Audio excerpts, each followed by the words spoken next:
to the Technical Operations Training Summit Learning Together 4.0. This year's theme is Powered by Progress. And here's the deal. This is our 4th year doing it. And as much as we wanted to be in person with you like we did the last 3 years, we went virtual because not having the summit was not even an option. So without further ado, let me introduce to you one of our MCs, the one, the only. Here's Johnny.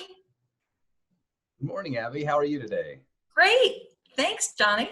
All right. Well, fantastic. And thank you for starting us off.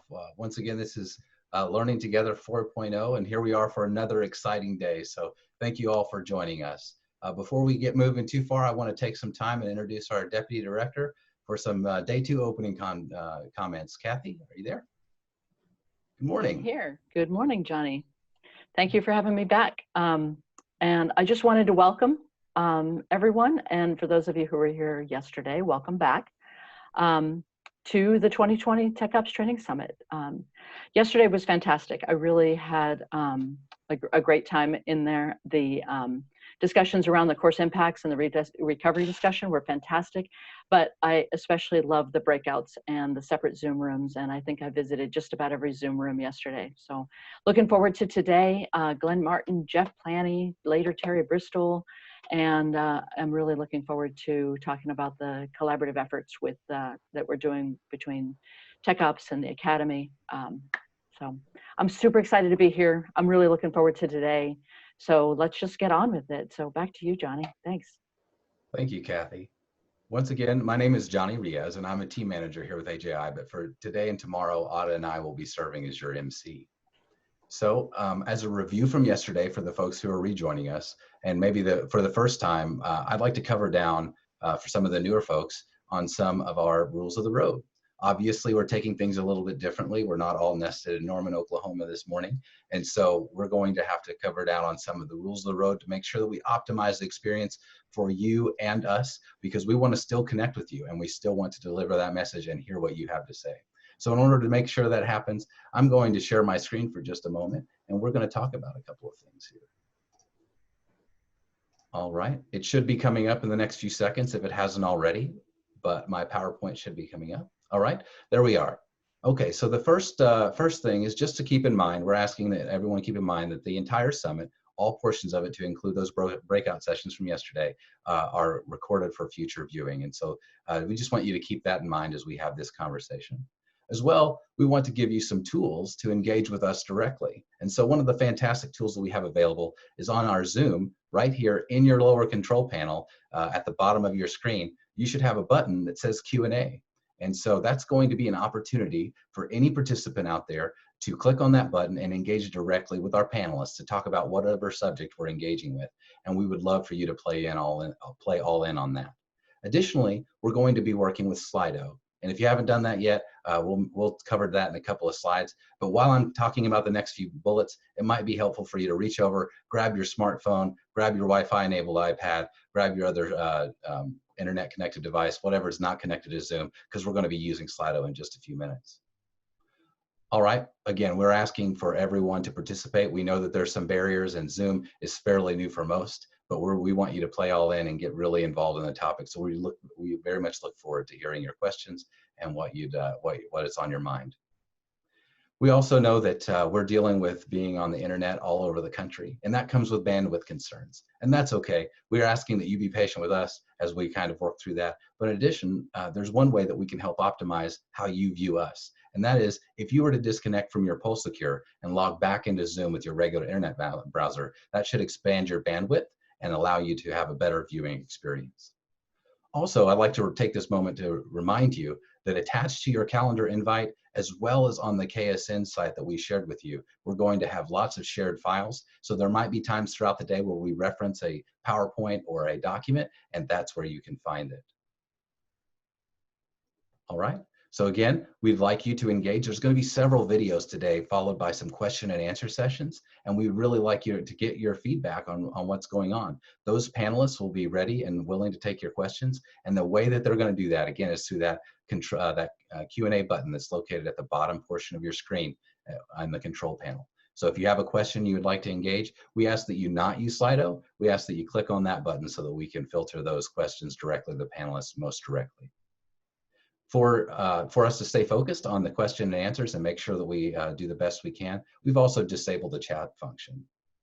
During those Q&A sessions, there's going to be times towards the end that you might hear a chime. That chime is for all of us to help manage our time a little bit, because we'd like to close those sessions gracefully and keep ourselves on schedule so that we can be respectful of everyone's time. So during those Q&A sessions, if you hear the chime, just know that we're going to be wrapping up the questions as well as wrapping up the answers. So thank you very much for your participation there.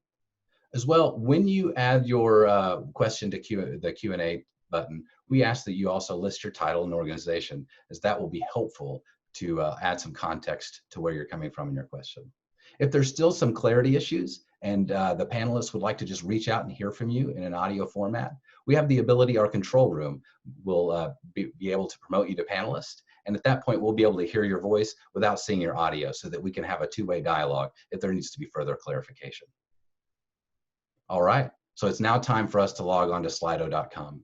So reach out, grab that phone if you haven't done it already, and open your internet browser to www.slido.com. That's www.slido.com. When you open that up, you're going to get a prompt for you to enter the event code. That's TO Rocks, Tech Ops Rocks. And so then we're going to ask you just to follow the prompts until you're completely logged in. What's going to happen is there's going to be a couple of times today where we're going to have questions over the break, just to test the pulse of the question and try to find out what's on your mind. We ask that you keep your phone open and answer those questions during that break time, and then we'll review the results when we come back. Additionally, that'll allow us to get some of your feedback. So if we have some non-on-topic targets, if you have some questions that are just not related to the panel necessarily, or some issues that you're having experiencing the summit, we ask that you reach out via Slido. And so that's going to give us your feedback on what's working and what isn't working and how the sessions are going overall. So we ask that if you have some non-specific questions that don't relate to the panel, we file those in the Slido. And then for any Q&A that you have with the panelists, just use the Zoom function internally. Well, I think that covers most of the rules for the road. So I think we need to move on and talk about some of the actual agenda and move on. So in order to do that, I'm going to bring back our director. Abby, would you mind joining us? I think we have a very special guest coming. Thanks, Johnny. So we sure do. We've got a couple of really special guests. Last year, we had the pleasure of having Glenn Martin in person with us at the NCED.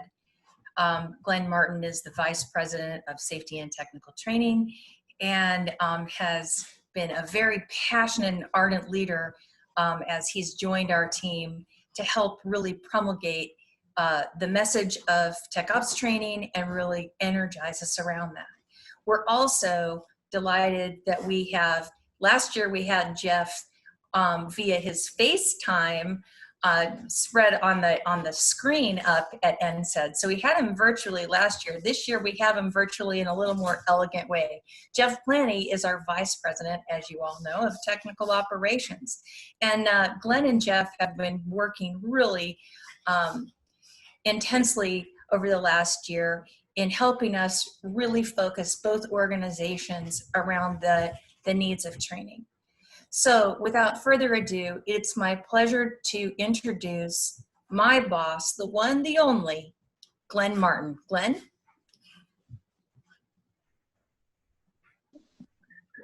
Well, hello everybody, and thank you, Abby, very much for the introduction.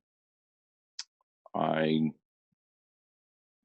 assume that I'm going to come up on there. I can't, I'm not at all an expert in Zoom, so I'm hoping that this works out Glenn, you're on. For you all. You're on. You're good. Am I good? Okay. Thank you very much. You're all set. So welcome everybody. Thank you for this. I really appreciate FAA employees. I certainly have had the opportunity through a very nice career to work with you all so many times. And so it's been no surprise at the adaptation that you've taken to this new way of working. But I will say the success that we continue to have is just phenomenal. And it's a big part of my message today. if you'll recall back last year and last summer, I think there was a fair amount of um, frustration. We felt we were behind. We felt we were backlogged in tech ops training. We felt like there were some areas going left unattended. And I think there was a lot of good conversation last summer. However, it was clear to me, and I think I expressed this to you, that we really needed to act this year, and we really needed to take advantage of so many of the innovative and the new ideas that were being talked about. And so I'm going to talk briefly about some of those. First of all and foremost, it was great to step in with all of you and see the opportunity that we had to really build a stronger relationship. Tech Ops has provided us some wonderful people to help us better understand where the pain points were, better understand what the priorities were.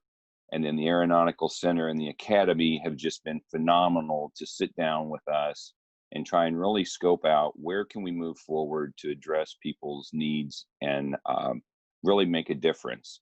And so we've created what we've called the A5 work group. You'll hear more about that as we go through the summit, but it's been fantastic. I think we've built very strong relationships, and it continues to steer us as we move forward to try and make sure we can recover from this latest impact that we've felt. But let me talk to you a little bit about the success and the delivery we've made this year around the needs that we've been given and the success that we've had in meeting those needs.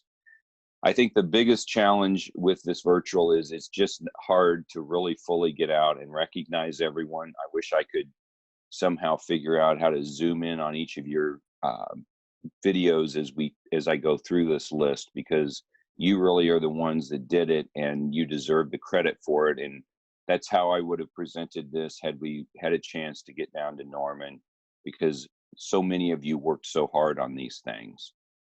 First and foremost, we really identified 15 classes that were a priority. And this was significant because really understanding the greatest needs of tech ops and then being able to sit down with the AMA 400 group and really prioritize those classes was a monumental effort, if anything. And we were actually able to see an increase in throughput that doubled that volume of throughput from them. We went from about 45% to almost 90% in meeting the needs of those classes. So for everybody, I wish you could stand up and take a bow, but that was a phenomenal effort. We've also done a lot of work in the accelerated development area. Keeping curriculum up to date or even developing new curriculum is a challenge, and probably will be as we continue to find better and innovative ways to do that. But we did establish a Tiger team, and they've had great success, and even reduced development time for some courses by 50%. Out of agency training was a big move for us this year. We've actually been able to train 300 plus technicians and engineers to date from out of agency training that we had never done before. We actually have about 300 more scheduled this year if we can get those classes back up and running from the folks that are helping us with them. And we've identified about 21 more courses that the manufacturers and people like that do that kind of training.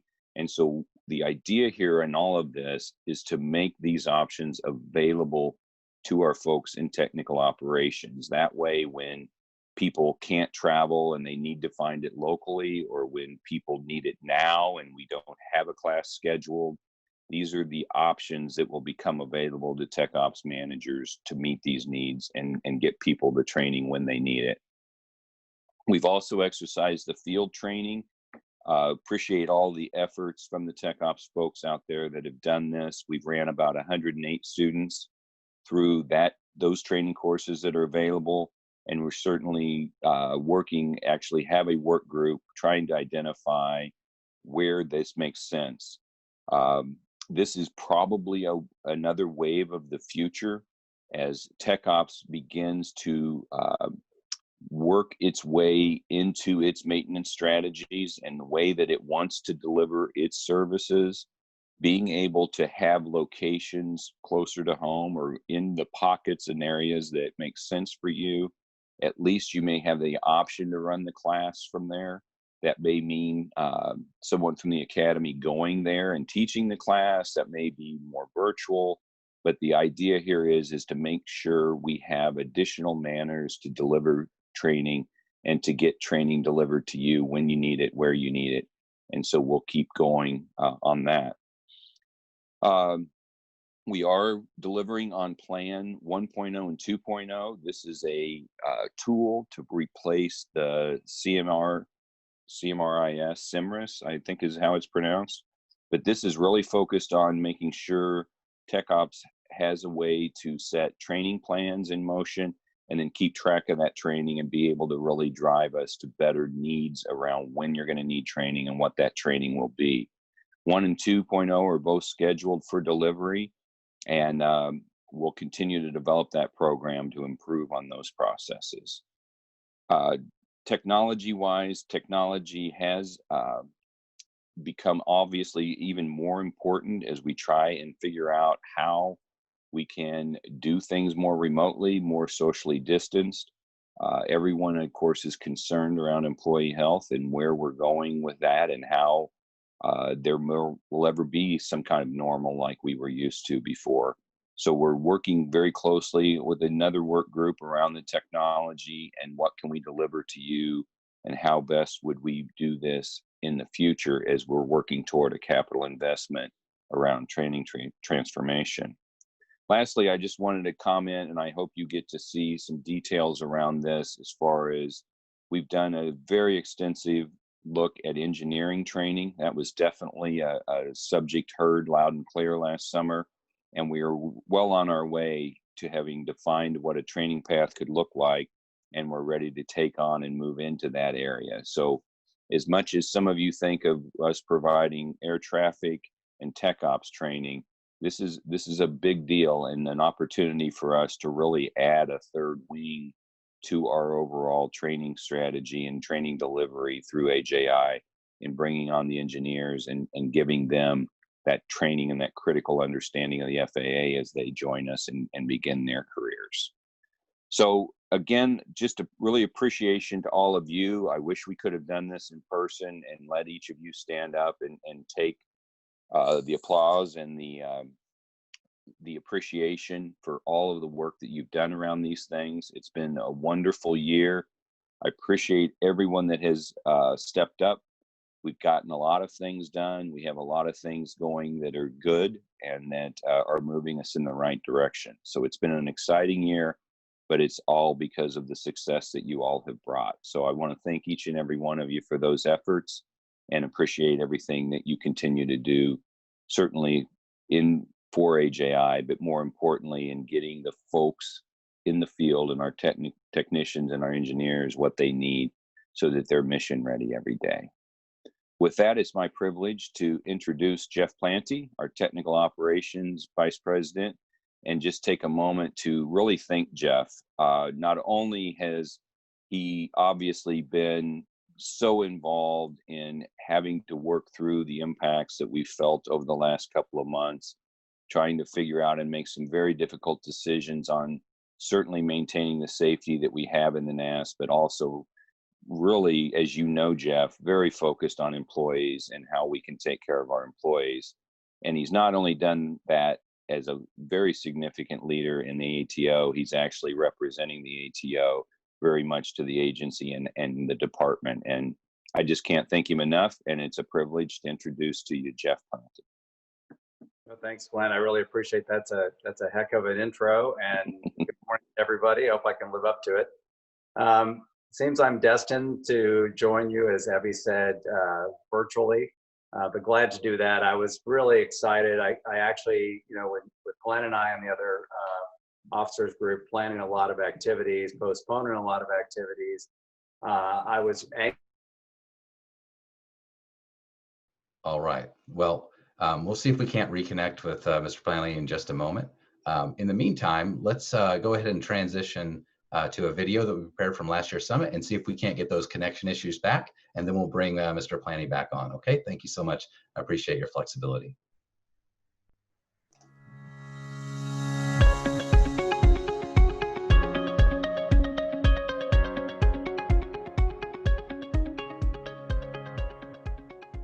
We are learning together. In times that are bumpy, what's the old Chinese adage? May you live in interesting times? Well, folks, we are.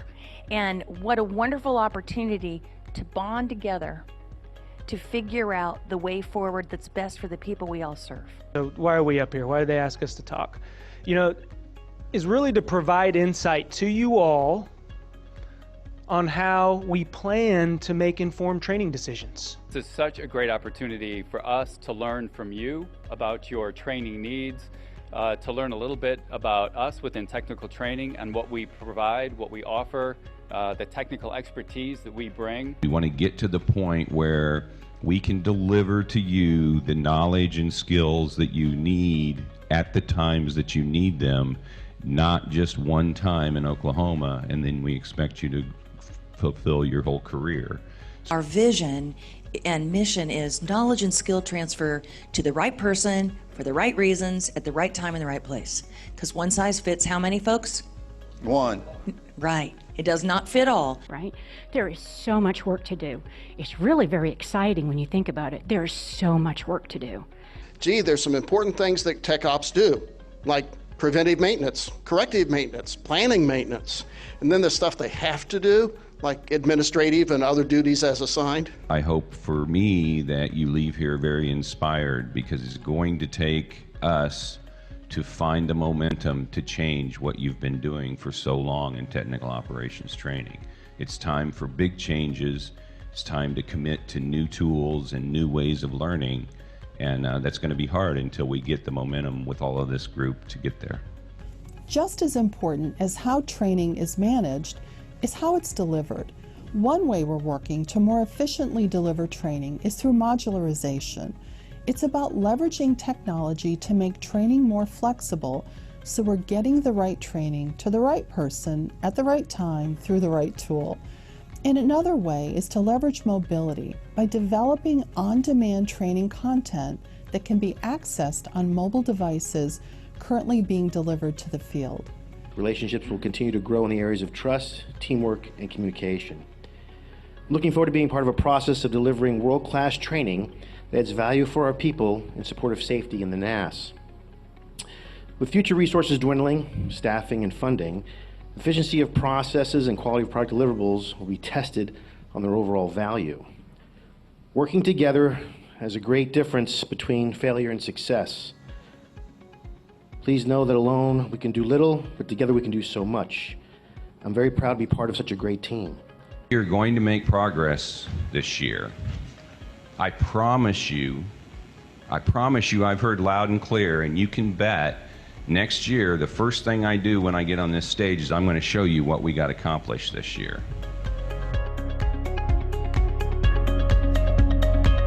Right, that was a pretty awesome review of the last few years. I think that we might have worked out our technical issues with Jeff. Jeff, are you back with us? Yes, I am. Sorry about that. My whole computer shut down. Oh, no worries. Thank you so much. Yeah, good morning, everybody. It's nice to see, it's nice diving back in and seeing Terry's comments and revisiting last year's summit. As I was opening with, really excited to see that we're continuing forward with this, with the conference and focus on training. It's more important than ever. I thought it was pretty impactful last time during the government shutdown and the impacts to the training program. Also presented, as Glenn outlined, an opportunity to do things differently. Now more than ever is that important, and the work that you've done to kind of laying the groundwork to move us forward is going to be just as important today as we reset priorities, we move forward, we take advantage of some of those other options for training, and we move forward to a new digital age. I think as Johnny opened up, you know, this is our new normal. This is how we will communicate. This is how we will deal with interruptions and how we will adapt to an ever-changing environment. But there are things that Glenn and I talk about with the other officers, the officers group. There are things that are occurring, such as Zoom and the use of technology, that we do not want to lose when we transition back to a normal worksite reporting. We want to keep and take advantage of those those opportunities that present themselves and leverage that technology in a way that will benefit our workforce and the training program as a whole. I know you got a really full agenda. I just wanted to pop in and say good morning. Thank you for doing this. I was a little anxious that we would postpone it, but I knew with Abby and the team in charge that nothing was going to get in their way. So I really do appreciate us taking advantage of the technology to host this. I think I'm with you tomorrow for a little bit longer to talk about kind of the vision for our team, what it looks like for us. As you know, like Glenn mentioned, the A5 work group. I think the relationships in that work group will grow stronger through this. We've identified Sheila Griffiths. She's an outstanding leader in our organization. She has a tremendous amount of experience dealing with the training, the operations. I think her experience in leadership and also knowing her personally and knowing that relationships are key to her, I think you'll see the relationships across the board grow and strengthen, which is what we need to really move forward in this time of crisis and come out of it stronger. So look forward to talking to you a little bit longer tomorrow. Thanks for the invitation and great announcement, Glenn. I appreciate it. Have a great conference and we'll be talking to you. Thank you. Thank you, Jeff. Hi, everybody. My name is Ada Vadopoulos. For those of you who are new to joining us today, I'm the team manager for our curriculum and maintenance team, and I have all the instructional designers on my team. So now that you've had a chance to look at the video we just played of our recent Tech Ops Summit events from last year and previous years, we really listened to what you said, what was needed, what was working, what wasn't working. So I'd like to introduce our first panel discussion for working together and learning together, the collaborative effort of A5. But before we get started with A5 and learning how it all came together, the Q&A feature is still available. So while you listen to the presentation that's coming up next, please type in any of your questions into the Q&A feature located at the bottom of Zoom and include your title and your organization, and we will try to address those afterwards. So right now, to begin this discussion, I'd like to turn it over to our control panel to get the next event playing for us.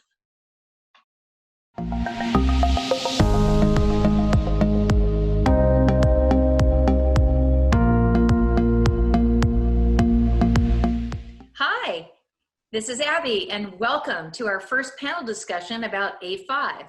What's A5? Well, you're going to find out in a second. But first, let me introduce my colleagues and esteemed panelists. First, let's go to Jim. Abby, thank you very much. Hello, everyone. My name is Jim Dosco. I'm the acting director of the FAA Academy.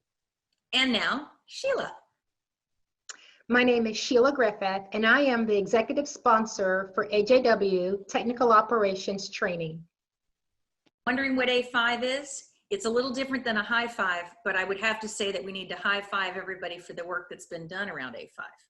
A5 is a combination of all of our favorite routing symbols, AJW, AJT, AMC, AMA, and AJI. We got together last summer, and you're gonna find out why when we roll this quick video.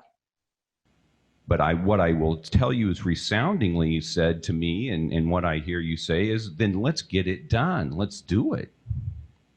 So get focused, talk through priorities, talk through horse trades, figure out what we can get done, and demand what you need. Give us your priorities so that we can get started on them. But the technical workforce, they're on the line, they're on the ladder, they're in the ditch, they're in the water, they're in the weather. They need the training more than anyone else that I can think of. So we are very focused on technical operations training, but we want to make sure we're pushing hard on the things that matter the most to you. And to do that, you all really need to come together. There's a lot of interest in this room. There's a lot of priorities. We just need to figure out which ones you want, and we need to drive them home. We are going to make progress this year. I promise you, I've heard loud and clear, and you can bet Next year, the first thing I do when I get on this stage is I'm going to show you what we got accomplished this year. So you heard it from Glenn. He basically said, if you've seen the movie Jerry Maguire, show me the money, show me the money. So we got together in July.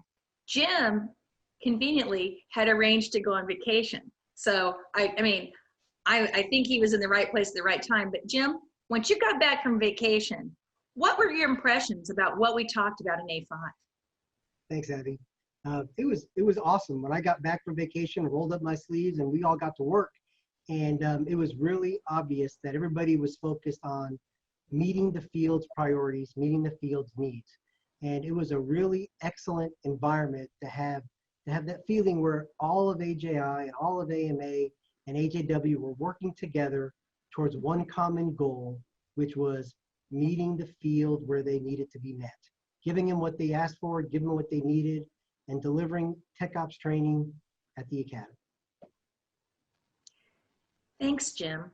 So Sheila, I know that you joined us in the January meeting, and what are some impressions that you've had around any of those items that I mentioned? Maybe, what did you think about new hire throughput? Thanks, Abby. The new hire throughput was excellent. I will tell you that I saw where the A5 work group came together and collaboratively identified several courses that would help technical operations. They prioritized them based on criticality, set some goals, and then did a lot of things to increase throughput. So it was excellent to see that they changed and modified some of the curriculum to get us several more new hire classes, and we were able to get a lot more of our new hire employees trained. That's awesome.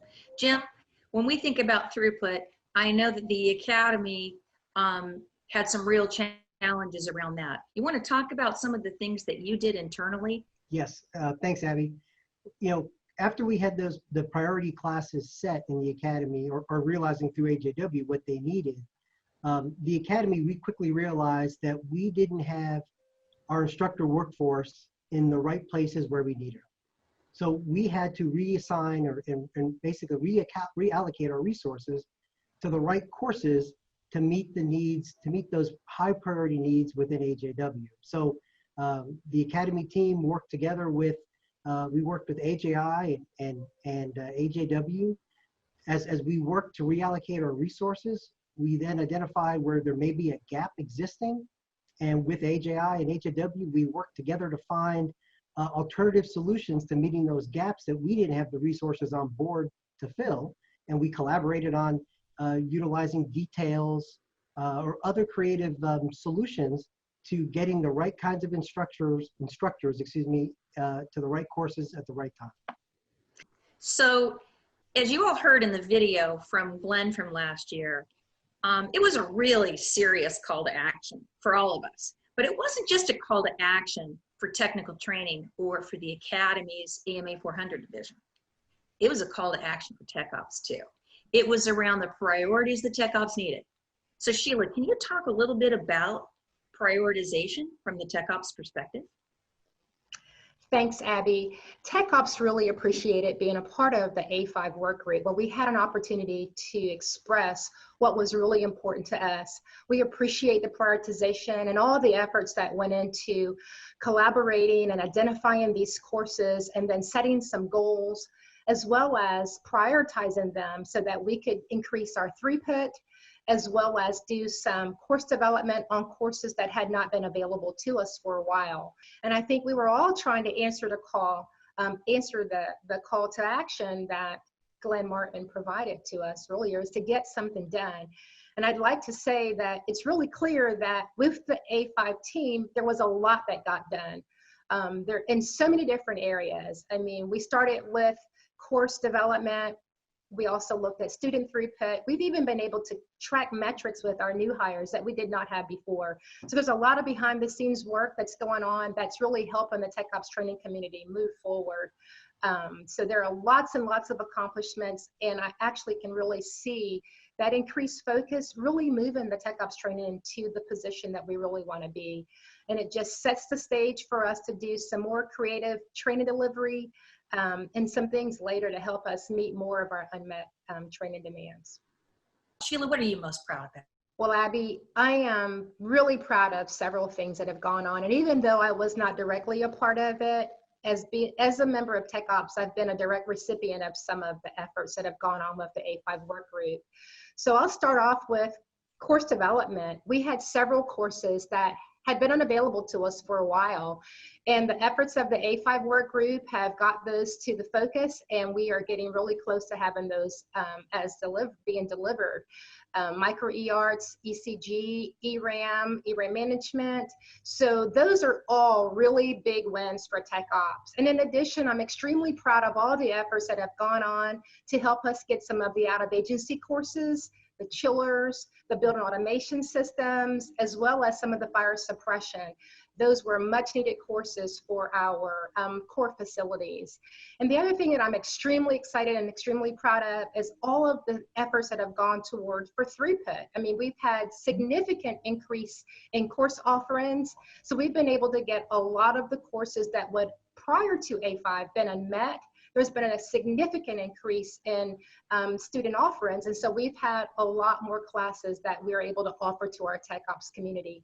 And that ranges from courses to develop our new hires to getting those employees ready to stand watch. So a lot of good work has been done. And I'm really excited about what we're going to continue to do for the future. It's not just me seeing it. I can really tell you that the workforce is really appreciative. I mean, we've been asking for this for a very long time. And then when I hear Glenn's message about get something done, it looks like we got something done. He's able to now go to the table and show them the mail. Here is exactly what we got done. And it's been really great to be a part of it, even though I've only been a part of it for a short while. It's been really great to be a part of it because I know that it's having a really good impact on the Tech Ops workforce and overall NAS. It's really fantastic. It feels like the team is coming together as a team, and we're one training enterprise. You know, we've got to get the job done, and it feels like we're getting it done. And it's great to hear from Sheila and her perspective that the field feels like they are getting it. They are getting what they need. So it's just, you know, building on that success is going to be something that's going to really breed more motivation for the team. And it's really going to help drive us for the years to come. And now we're in the middle of this COVID pandemic, and everybody's, you know, we've kind of put a pause on all the training, and we're taking advantage of the pause. We're getting other things done that we couldn't do otherwise because all of our instructors were in classes. Now we're starting to help out with development work, and really starting to really help some of these the courses that she talked about with EAS management and maintenance, and getting them through on the development side. It's really been an awesome experience. I'll tell you one of the things that gives me a little bit of comfort. So A5 came after that whole shutdown, and I just think about the position that we're in right now as an organization and as an A5 work group. If we hadn't laid this foundation of already working together and already tackling and addressing tough issues, we'd have a harder road to climb to start addressing COVID stuff. I mean, the setbacks from COVID. So I'm thinking about, you know, what we've done to prep and lay the groundwork to be able to do some things differently, to think creatively, to work together as a team. Because now we've got the loss of that time from the academy compounded on the shutdown. Now we've got COVID that kind of plays into it. So if we were just starting right now with A5, we would be so much further behind. So I'm thinking about all of that groundwork that we've laid and how much farther we are ahead right now in a position to be able to address, you know, student throughput, because we're still going to have that as a challenge. And now we've got, you know, another setback. So I just love that we've come together as a team so that we're in a better position now. Yeah, we really, it's really set us up to hunt as a pack. That's like one of my things. And I think what it is it's a resilience mindset. We have a resiliency and a commitment to say, you know what, okay, yeah, so we had a shutdown. Okay, so now we have a global pandemic. But so how are we going to do it anyway? And it's like we just keep taking the hill. And so it's cool, and it's cool to be able to do it with a bunch of professional friends. Abby, let me ask you a question. Whoa, I don't know. Are you allowed to ask the moderator questions? You bet. No rules here. So now that you've attended both A5 plenary sessions, and we've been in this effort for about 8 to 9 months, what have you experienced as a change as a result of the A5 activities? Wow, Jim, thank you. You know, I've experienced a lot. You know, and I think we're going to hear later on in the summit some of the big wins. We're going to hear about commercial off-the-shelf training that can increase throughput and allows the instructors at the academy to really zero in on those FAA specific things that we can't buy COTS. I think we're going to hear about the amazing success that Tech Ops in partnership with the Academy and AJI has been delivering field offerings of the training to increase throughput. I think we're going to hear about the amazing shortened development times of classes. It's really going to revolutionize our processes. And I think what has really inspired is the friendship that's developed out of this. I think that first meeting in July rather felt pretty formal, and you know, as we're all around a big table and it just really formal. And the second one, we were still around the table, but it felt a lot more collegial. It felt a lot, there was a lot of momentum. And just coming off the coattails of an A5 check-in meeting today, the energy and the camaraderie is really very inspired. So thanks for that question. What have you thought? You've been with us the whole time, but let me turn around that question on you. Yeah, thanks, Abby. Yeah, both times when the meeting fell on the calendar, I was on scheduled vacation with family, and thankfully the leadership above me was fortunate to say, just go on your vacation and enjoy it. So I did miss it though, but I got lots of big briefings when I got back. You know, one of the benefit I see, Abby, just like you explained, it's much less formal today than it was in July, and it's really seemed to grow the energy and the collaboration between the organizations.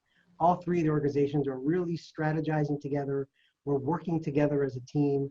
I feel like we're really starting to make strides. And you know, I think as long as we continue this teamwork effort, there won't be any problems that we won't be able to solve in the future in support of Tech Ops. Thanks, Jim. Final thought, Sheila? Yes, I'd like to jump in on that. You know, we have seen so many accomplishments through A5. Without the increased focus, we would have had so many courses that were so many unmet needs. So I agree that just working together is really setting the foundation for us to move forward in the future. This relationship building and this working together is just going to help us be that much further ahead to address the challenges that we are going to face with COVID. So I just appreciate the continued working together, the continued focus on some of the Tech Ops priorities. All of those things are going to be really meaningful for us when we start moving forward with our A5 work group. That's awesome. And you throw a pandemic in the middle of it, and that's why we need this great team. Folks, what questions do you have?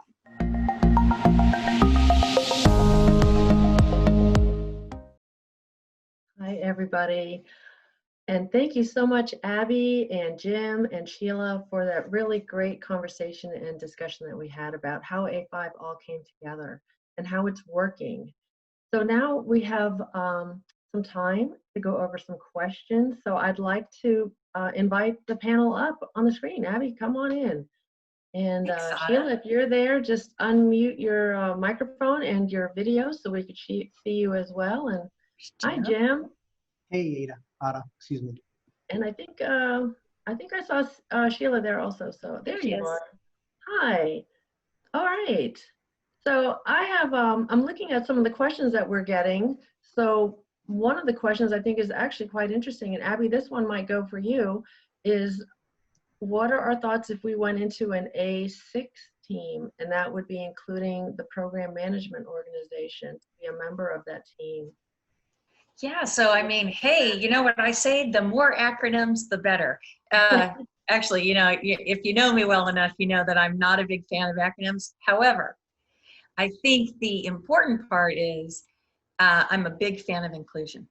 And to the question, I think that You know, it's interesting, Ada, because earlier this morning I was on a Zoom chat with the several directors in the DVP from the program management organization, as well as NACA, and as well as colleagues from air traffic services. And what were we talking about? We were talking about the challenge that we all have during the pandemic to get that occupational training just in time to people in an environment that's completely, pardon the pun for the virus, but novel to us, right?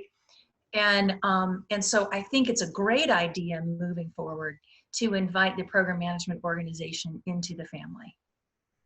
It's a wonderful suggestion, and I think that leading up to this, it was probably not right because we had some things that we needed to work out before, but I think the timing is perfect right now.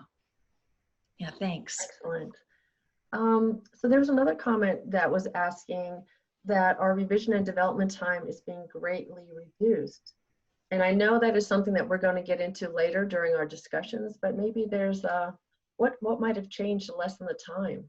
Because in the previous summits, we've actually talked about LCMS to reduce time. So that's also been a few years. So we're just kind of wondering, what are we doing to help reduce some of this time?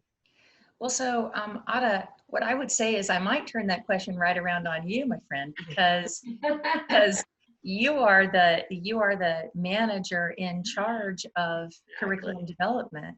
And so I know that there's a Tiger team in place, and I know that there's probably going to be some pretty in-depth discussion about that. But you want to give people maybe 1 or 2 bullet points about what things have happened, just as a little teaser to get them to keep tuned in? A lot of the things that are coming from this to try to lessen our time is coming from our A5 initiatives. And that has to do with just trying to get everybody together, and we are working hand in hand. There's a lot less handoff, so we don't give it to like the vendor and say, okay, you all take this for so many weeks, and then give it back to the FAA, and then we'll have it for so many weeks. So it's a lot more collaboration happening. So that's helping a lot. And that's about as far as I'm going to take it, because we're going to get into that a little later. So there's another question that we have from the audience. One of the questions that the field is actually asking is, a lot of these training courses seem to be offline for a while, and it's something that they haven't really experienced in the past. So how is that? Why are they offline for so long? And while before they used to be available, these courses, like, so what might be that driver to have some of these courses be offline and not available? So Jim, I think that maybe you should talk about some of the infrastructure things that have gone on at the Academy as a starter. Thanks, Abby. Yeah, we have been restructuring, actually, well, kind of reassigning individuals within the Academy to make sure we have the right instructor workforce on the right project associated with all the A5 commitments that we made just recently.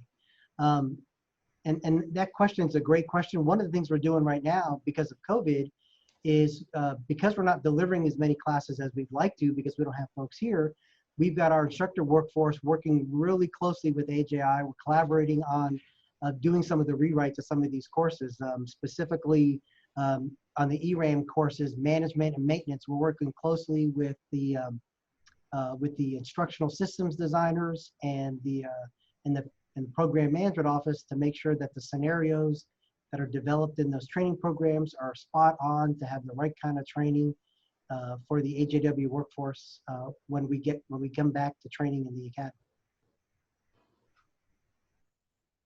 All right, thank you, Jim. So this next question, I believe, would go out for Sheila. So how is your new role going to influence the A5? I know you recently were introduced as a full-time executive sponsor for training. How does that role play into that? Thanks, How do you envision it moving forward? Yeah, so I think it's really important that TechOps has the opportunity to influence those things that are important to us. So we have an opportunity to talk about our priorities when they're talking about what courses need to be developed, TechOps has an opportunity to weigh in. I have the benefit of reaching out to the TechOps community, finding out where the touch points are, where the hotspots are, what's important to them, and then convey that to both AJI and AJM and to the entire steering committee to look and assess those things that are important to us. So I believe that I will be that conduit that will make sure that those things that are important to TechOps, the entire AJW branch is always considered at the table. So that's how I intend to work with the A5 work group. Excellent. We appreciate all of that. So another question. It really looks like we're all collaborating from a senior level. Now, how does that look for the folks that work for you? How's that message come across? And I guess that can go to anybody. That's Jim? This is Jim. So I'll start, and I would say, you know, the message from me down to the academy team is collaborate, collaborate, collaborate. Right? Let's work together. Let's find opportunities. If we have ideas on opportunities to make training more efficient, better, let's share them with our partners and let's run them through the process so we can really give them a good opportunity to be successful.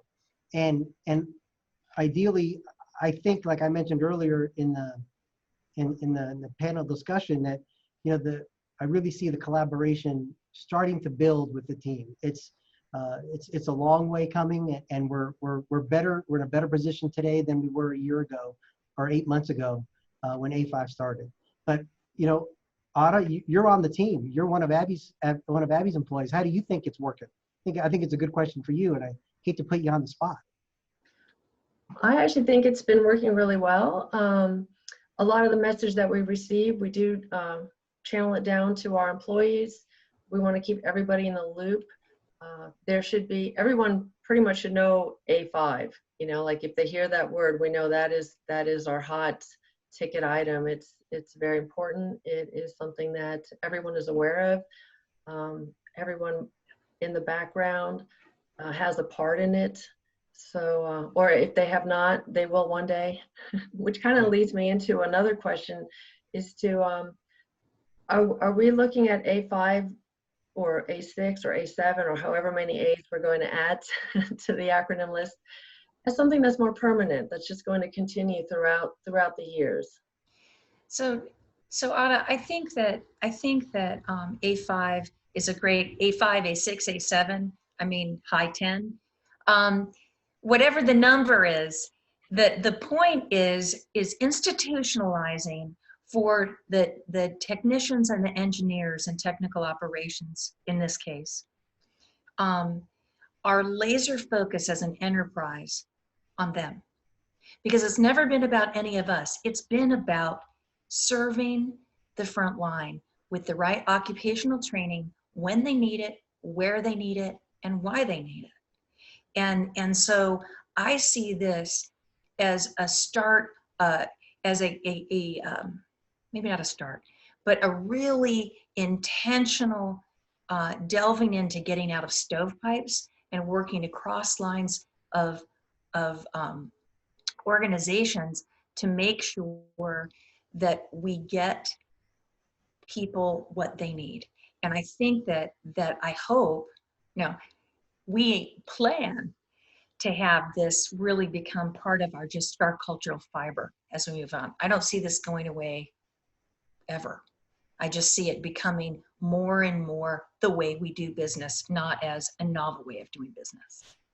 Yeah, and Abby, if I can add on that, the idea behind A5 is all of us coming together and meeting semi-annually at this point, but really trying to focus the energies with the teams. And having been in the academy for 10 years, it's all the things we've been doing, but without really formalizing the process. The basic structure of A5, whether it was on the air traffic side or the tech ops side, it has been there, and the interactions between the 3 organizations or the 5 organizations has been there, but maybe not to the level of focus it is now.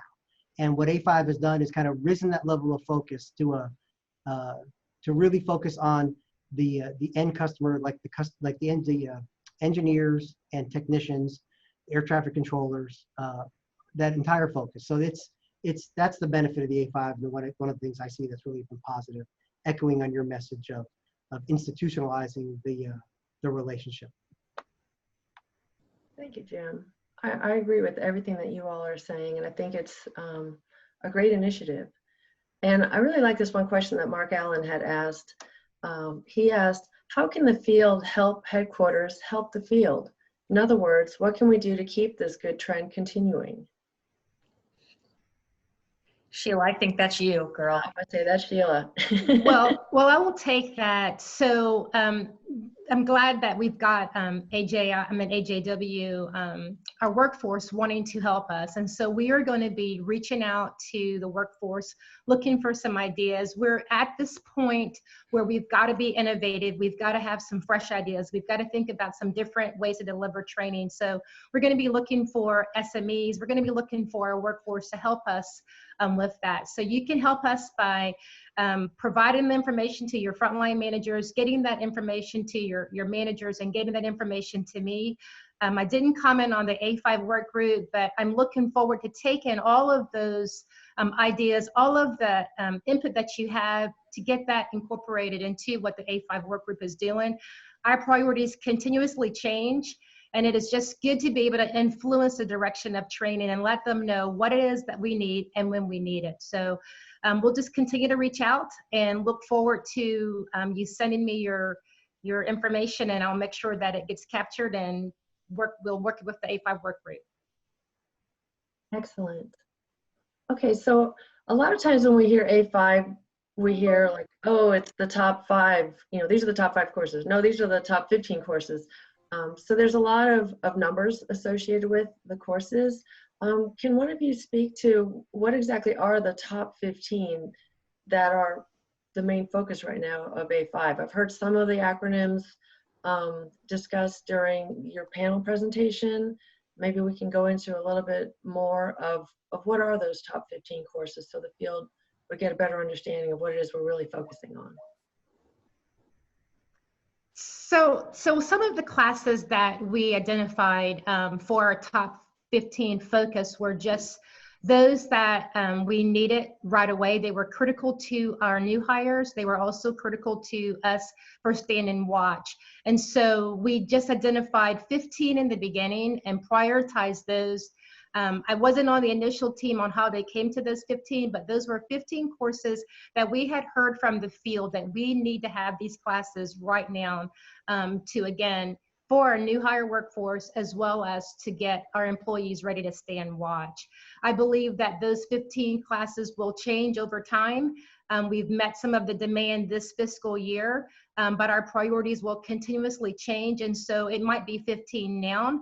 It might end up being the top 20. So we're just going to continue to address whatever that number is that we can. I don't believe it will always be 15, but we'll address whatever the course load is that we actually need. So, and I would just expand on that a little bit, Ada, because I was at that meeting, right? So it was Denise and Doug from Tech Ops and Alan Borling and Paul Vergnetti and then Faldry was there, and Shannon was there from AMA 400, and Micah and Johnny and Terry Ray, and to look at the quota throughput and also what was being in development. And they said these.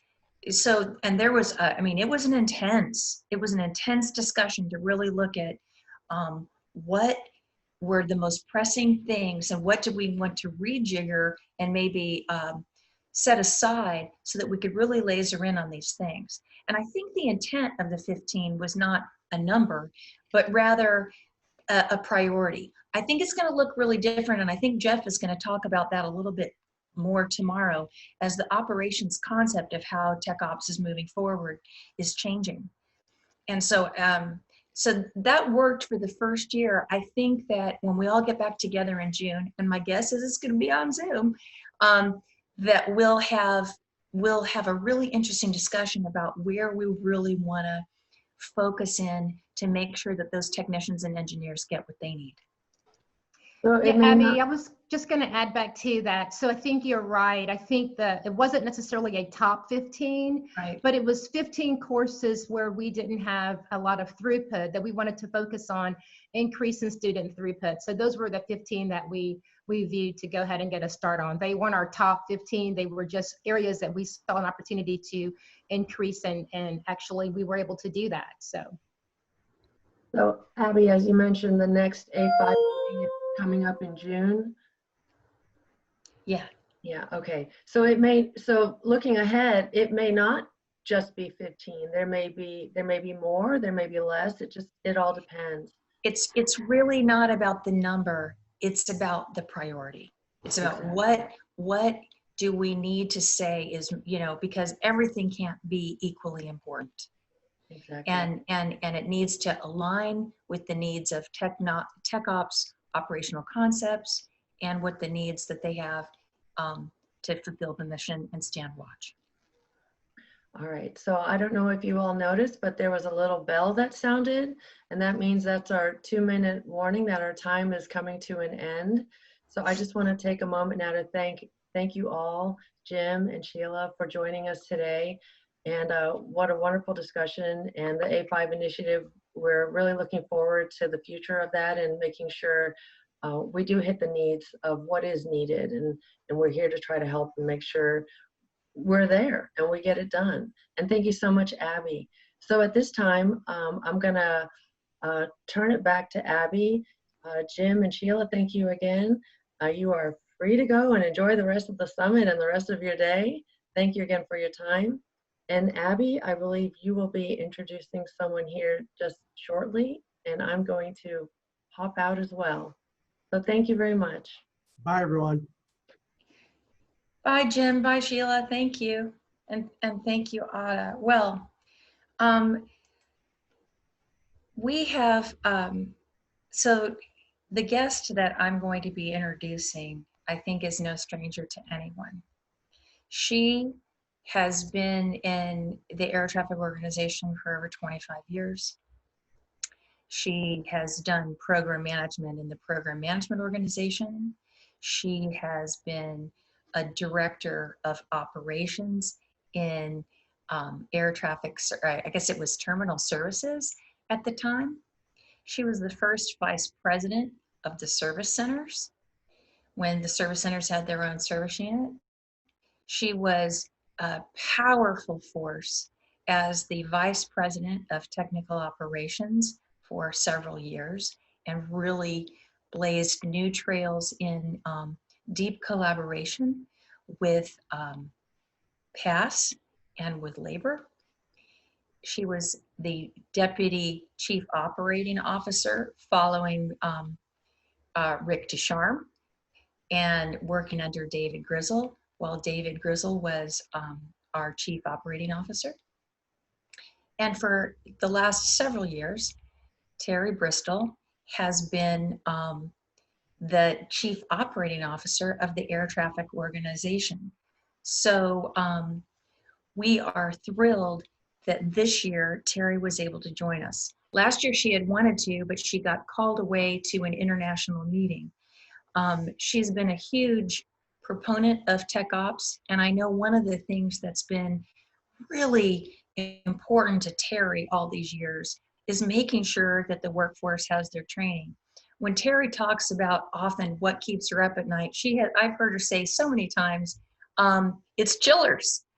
And so it's really fun that at this stage we've developed chiller training, and we're delivering it commercially. And it is just an honor to introduce the Chief Operating Officer of the Air Traffic Organization, Terry Bristol. Terry, good morning.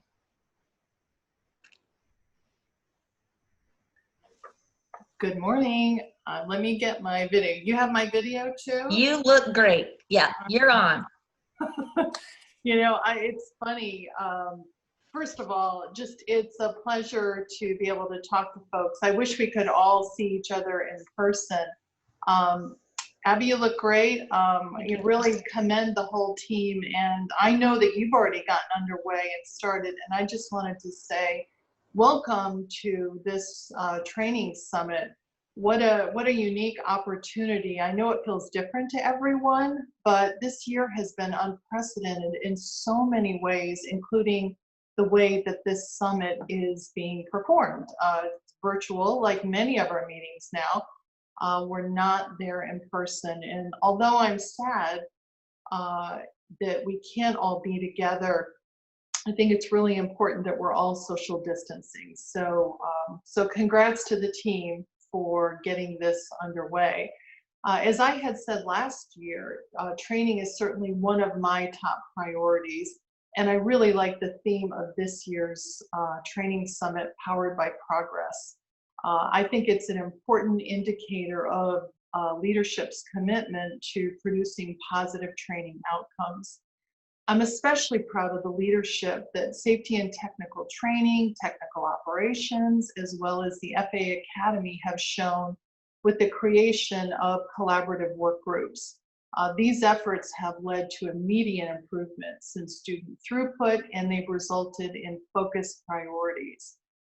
As you're going to talk about during this summit, prioritization of TechOps training needs have enabled increased throughput by optimizing the Academy instructor workforce to ensure that we can provide the maximum number of seats for the highest priorities. For courses that are under development, technical training undertook an effort to reduce the overall development time by half using an accelerated development model. I think that this model also had the added benefit of dramatically reducing development costs. And if we can shift those savings into other priorities, well, that's a win-win.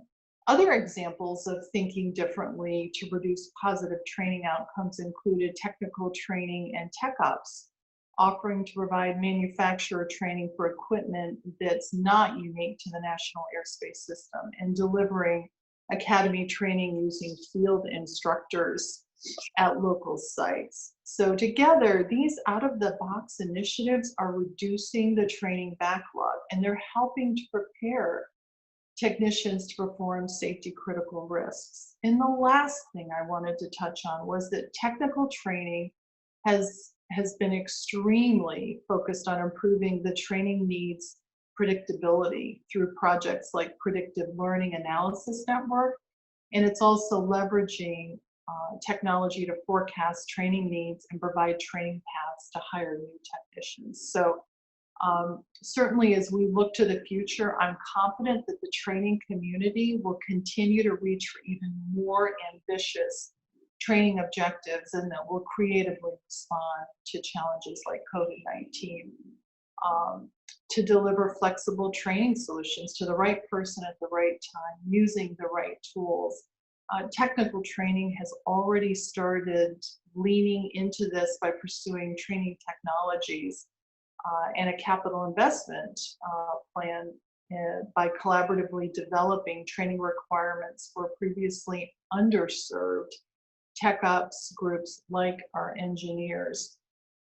When I think about the opportunities to improve the ability, especially from a throughput standpoint, to get our TechOps training, I think we have so much opportunity for growth in this area and to increase productivity. So I just want to close by saying thank you for embracing the change of a virtual summit like this and being willing to provide your constructive feedback to your leadership.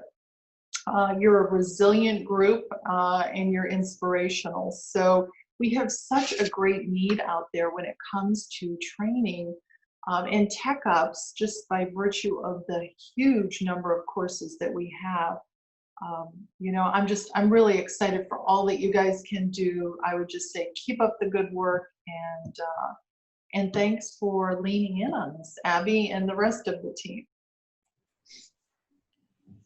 Terry, I know you love taking questions, and I know I'm putting you on the spot, but we have a few minutes if you want to take questions. That's what I did Okay. hear you talk about what keeps me up at night, and unfortunately, it's more than chillers these days. So, so Johnny or Ada, do you want to? Well, let's see. Let's see if there's. Let's see what. How about it? So, audience, if you want to ask, you have this wonderful opportunity to ask the Chief Operating Officer of the ATO questions. So, here's your opportunity to use the Q&A function at the bottom of your screen. Good morning. Let's see if we can find some questions. Okay, so guess what, Terry? Someone said, okay, Mike Rohr says, so what else keeps you up at night now? First of all, there's not a lot that keeps me up, and I was teasing about the chillers. I think people have heard me say this going back to my time as TechOps VP, and I think that we've really done a great job, especially through things like ORM and other activities to focus in on risk in the system. I will admit, chillers have always got that special place in my heart, because when you can't keep those buildings cool, folks, controllers are not going to have the tools they need for very long to do their jobs. I think we've got such a good team that's focused in all the right areas that, again, I don't think a lot of that keeps me up at night. Things that tend to gnaw away at me are the missed opportunities. And it's just some of those frustrating things. And we look at the course curriculum for all of the TechOps trainings that we have. And I think that to think that every one of those courses could be taught, into the future at the Academy, we've got to look for out of the box ways to train folks closer to home. In their facilities, we know that technicians want to touch the equipment, and how can we give them good training so that we're not being overly intrusive if it takes that, because we certainly don't want to break things or put systems at risk, but we've got to come up with better ways to let people get their hands on the systems, take them apart, put them back together again. And I know that we're getting into virtual training classes as well.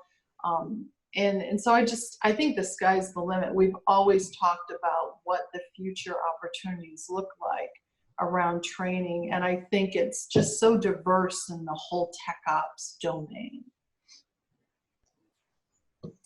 I think we have a question from the audience asking, hey, so we've heard talks about out-of-agency training, and we're very excited about some of the work we've been able to do with accelerated development. And the tone in the last couple of days has been really surrounded about collaboration and teamwork and bringing our folks together. We've made some great progress this year, but should we be prepared for a multi-year actually having this thing roll out to be something that we all see and all benefit over the next few years? Or do we feel like what we've been able to do in the last 12 months is just it and we're on the finish line? I think that's kind of the intent. No, I don't think we're on the finish line at all. I think it's probably a good indicator of some of the opportunities going forward. The other thing I would say is I see it just kind of as a multifaceted plan. I think you've got a lot of tools in the toolbox, and it's not going to be a one-size-fits-all. So some courses are going to make sense to customize, bring vendors in from outside, do some things that look very different. And it might give us an opportunity for those core courses that we do need to retain in Oklahoma, that we can do an even better job by focusing more resources there to support the community. But, this notion, we've got to get people trained more quickly, because for the field, I would imagine, they need their technicians to get trained and certified as quickly as possible. So, what's the lost opportunity when somebody drops out of a class and we don't have someone to backfill them? You can't, that's not always so simple to do. we've got to, kind of trim it up here. I know we're going to be able to resolve these issues, but I'm a firm believer in automating as much as we can so that we just don't miss those opportunities. So. I have one more question, Abby, if we've got the time. I think. Go ahead. Yeah. So the question is about the reopen. I think just a general question about how you see that and what that looks like from your position. Yeah, well, a couple things. So there are some conversations that are starting about what does reopening look like. The administrator has been very transparent to say, we have to ensure that we stay connected through the department, up through the administration. I think where it's going to get a little bit challenging for us is it won't look the same across the entire country. Different states, counties, municipalities are going to reopen a little bit differently than other parts of the country.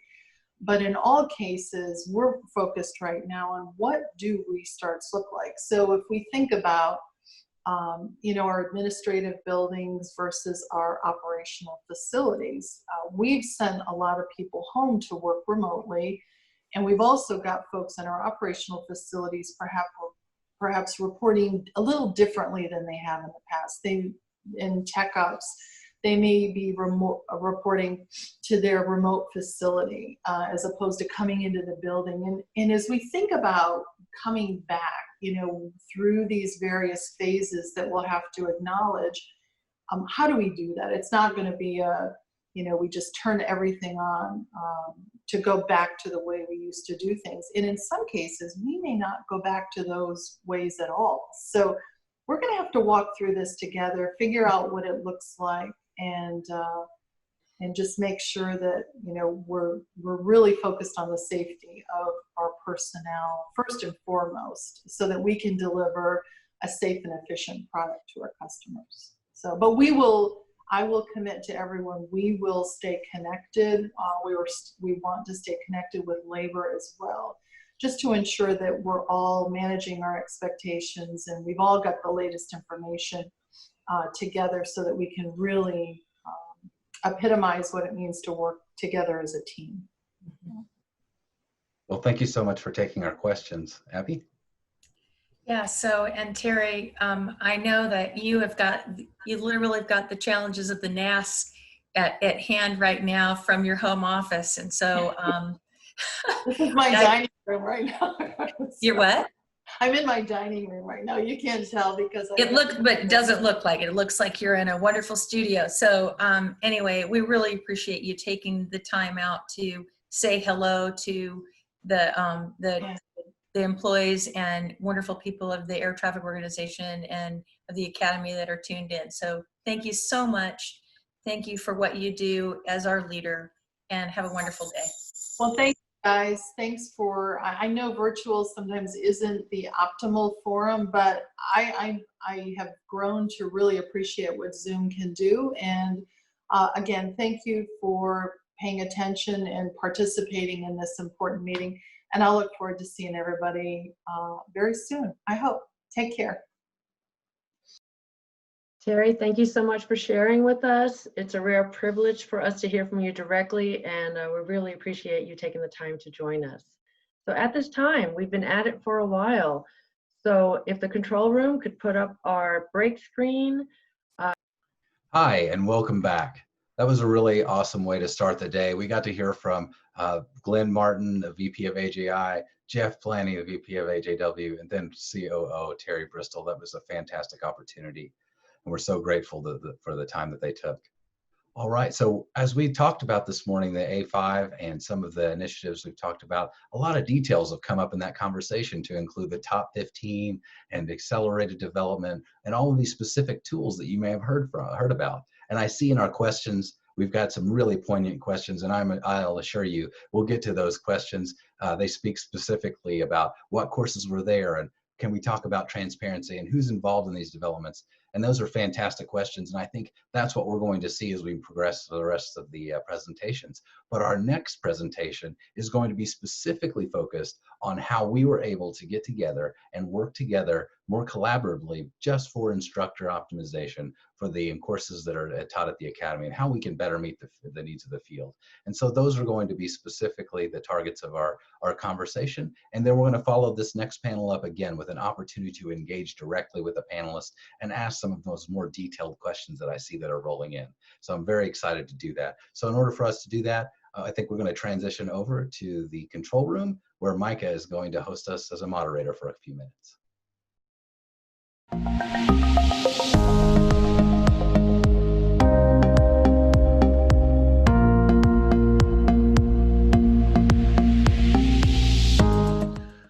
And welcome back, everybody. We're really glad to continue on with our agenda.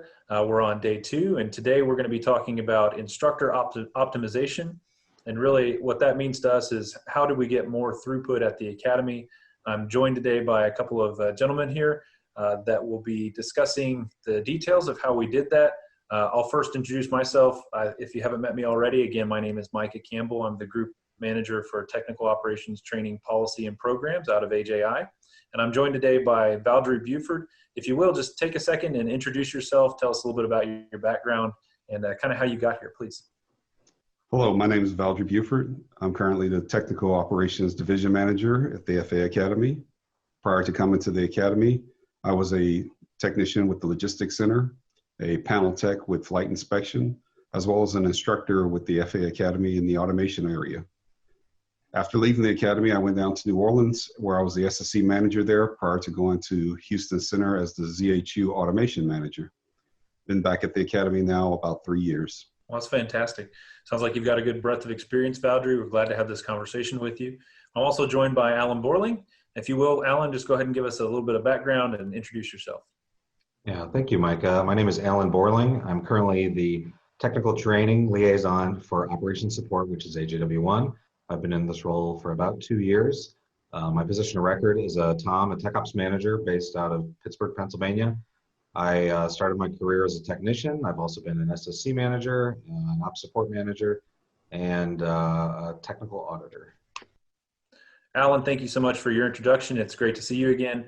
So before we get started, we have a short video clip of just some of the things that you out there in the audience told us last year and in previous summits. And so we're going to take just a second to review that and kind of give us an opportunity to hear exactly what goal we were shooting for in increasing throughput at the Academy. So please go ahead and play that video. Seems like everybody from AJW Tech Ops, AJI2, and the Academy, all of us are eager and we want change, which is great. And I agree with everything that you were saying earlier about getting clear priorities. But my question to you is, how are you going to go about creating those priorities and communicating them to us? So I'm going to bring together the people that I think need to represent you or anyone else's organization, and they're going to help me come up with that list. So that's what I'm going to do. Well, clearly we could see from the Vice President of Technical Training, Safety and Technical Training there, Glenn, you know, he made a commitment to us last year that we were going to get the right people together and we were going to decide on what courses need to be prioritized and in what way we were going to do that. And that actually resulted in something that you in the audience have probably heard of a couple times now throughout this conversation, which is the A5 panel. And it actually included a Tech Ops steering component of that. Alan, you were pretty instrumental in bringing in the prioritization. So talk a little bit about what that looked like in terms of the courses and how you guys went about weighting the instructor-led courses that we really wanted to prioritize. Yes, thank you, Micah. So going back to our meeting, our first meeting as the A5 steering committee in July of last year, we needed to come up with a way to prioritize courses for fiscal year 2020 and to determine areas where there may be a little bit of a lag or in terms of a low throughput where we wanted to push that up. From those efforts, we identified 3 priority categories that we started to bucketize each of the courses into. So there was a very high priority list that consisted of your concepts and NAS defense courses, a moderate priority list that listed your NAS critical systems, and then a normal priority list that were just other systems that didn't fit into those first two categories. So, Alan, does that indicate to you that if you say something's moderate priority, does that mean that it's not as important, or what does that mean to you in terms of critical nature of a course? Because I imagine working on an ASR would probably consider what they're working on pretty important. So can you just flesh that out? What does that mean? Yeah, that's a great point. So a lot of times we hear, oh, this is the top 15 priorities from TechOps, or these are the top 15 systems. That's really not the case. When we talk about the highest priority courses, they're really courses that are either funded externally by the NASA Defense Program, so they should be funded to 100% and taught at 100%, or we're talking about concepts courses.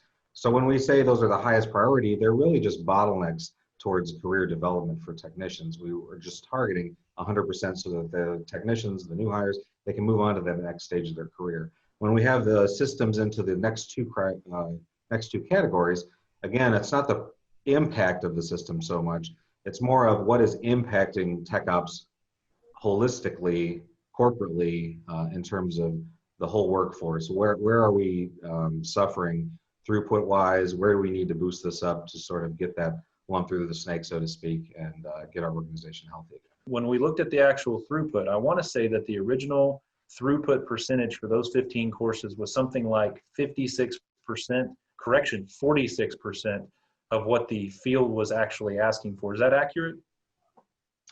Yeah, I can speak to that. So for the concepts courses, I think we were hovering around 60%, and then all others, we were hovering around 40. So, composite-wise, it was about 46%. So.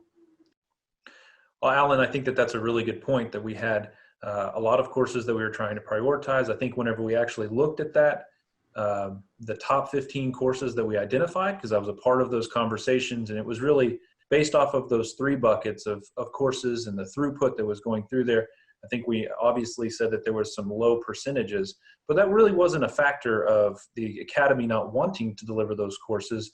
There was a lot of other mitigating circumstances that went into that. And Valerie, I'd love to bring you into this conversation. Just kind of describe to us a little bit about what were the limitations that were creating that low 40s throughput percentage that was really restricting and creating a mismatch between the field's expectations and what you were able to deliver at the time. Thank you, Micah. Part of that is the natural ebb and flow of the Academy, in that for technical operations training, we have a complement of about 137 instructor-led courses. So on average, we have anywhere between 100 and 120 instructors. As you can see, that really doesn't match up. So we can't deliver everything at max capacity all the time. We just don't have the resources, even with our augmented contractor staff. So one of the things we had to do by having these 15 courses identified, we were able to focus in on those specific areas and look at the resources that were necessary to push these courses to the optimum throughput that AJW and AJI were looking for, or us collectively as the A5 team were looking for. Saying that, we looked at curriculum availability. Was the course ready to be taught? Instructor availability, what instructors we had available for it internally, and which ones we could augment via some kind of external detail with AJW, as well as the classroom and lab availability, and whether the class was feasible to be taught on a day and a night shift, which would allow us to naturally improve throughput. So as a result of some of those deep dives, we made some strategic moves in detailing some of our instructors from one area to another area to cross-train them to meet this demand.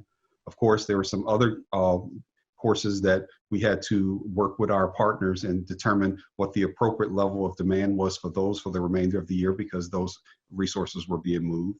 Additionally, we reached out to AJW, and they supported us with some strategic adjunct instructor support for some of the harder to fill courses where we didn't have the expertise in the instructor pool, and it was going to take some time to build up.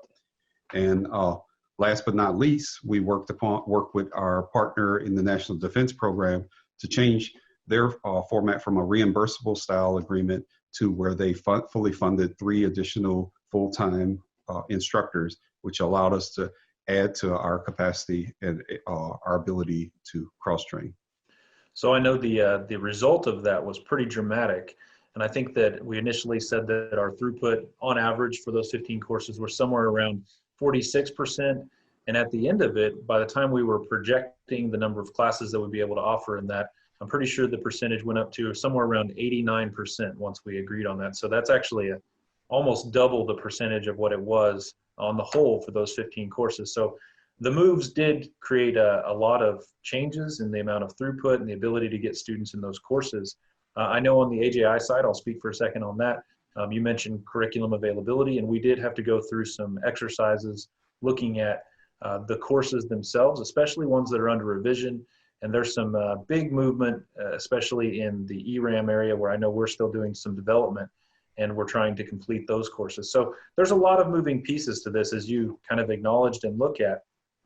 I think one of the things that we contributed whenever we looked at this also was the ability to increase the class size. That's a natural way to get more throughput with the same number of classes.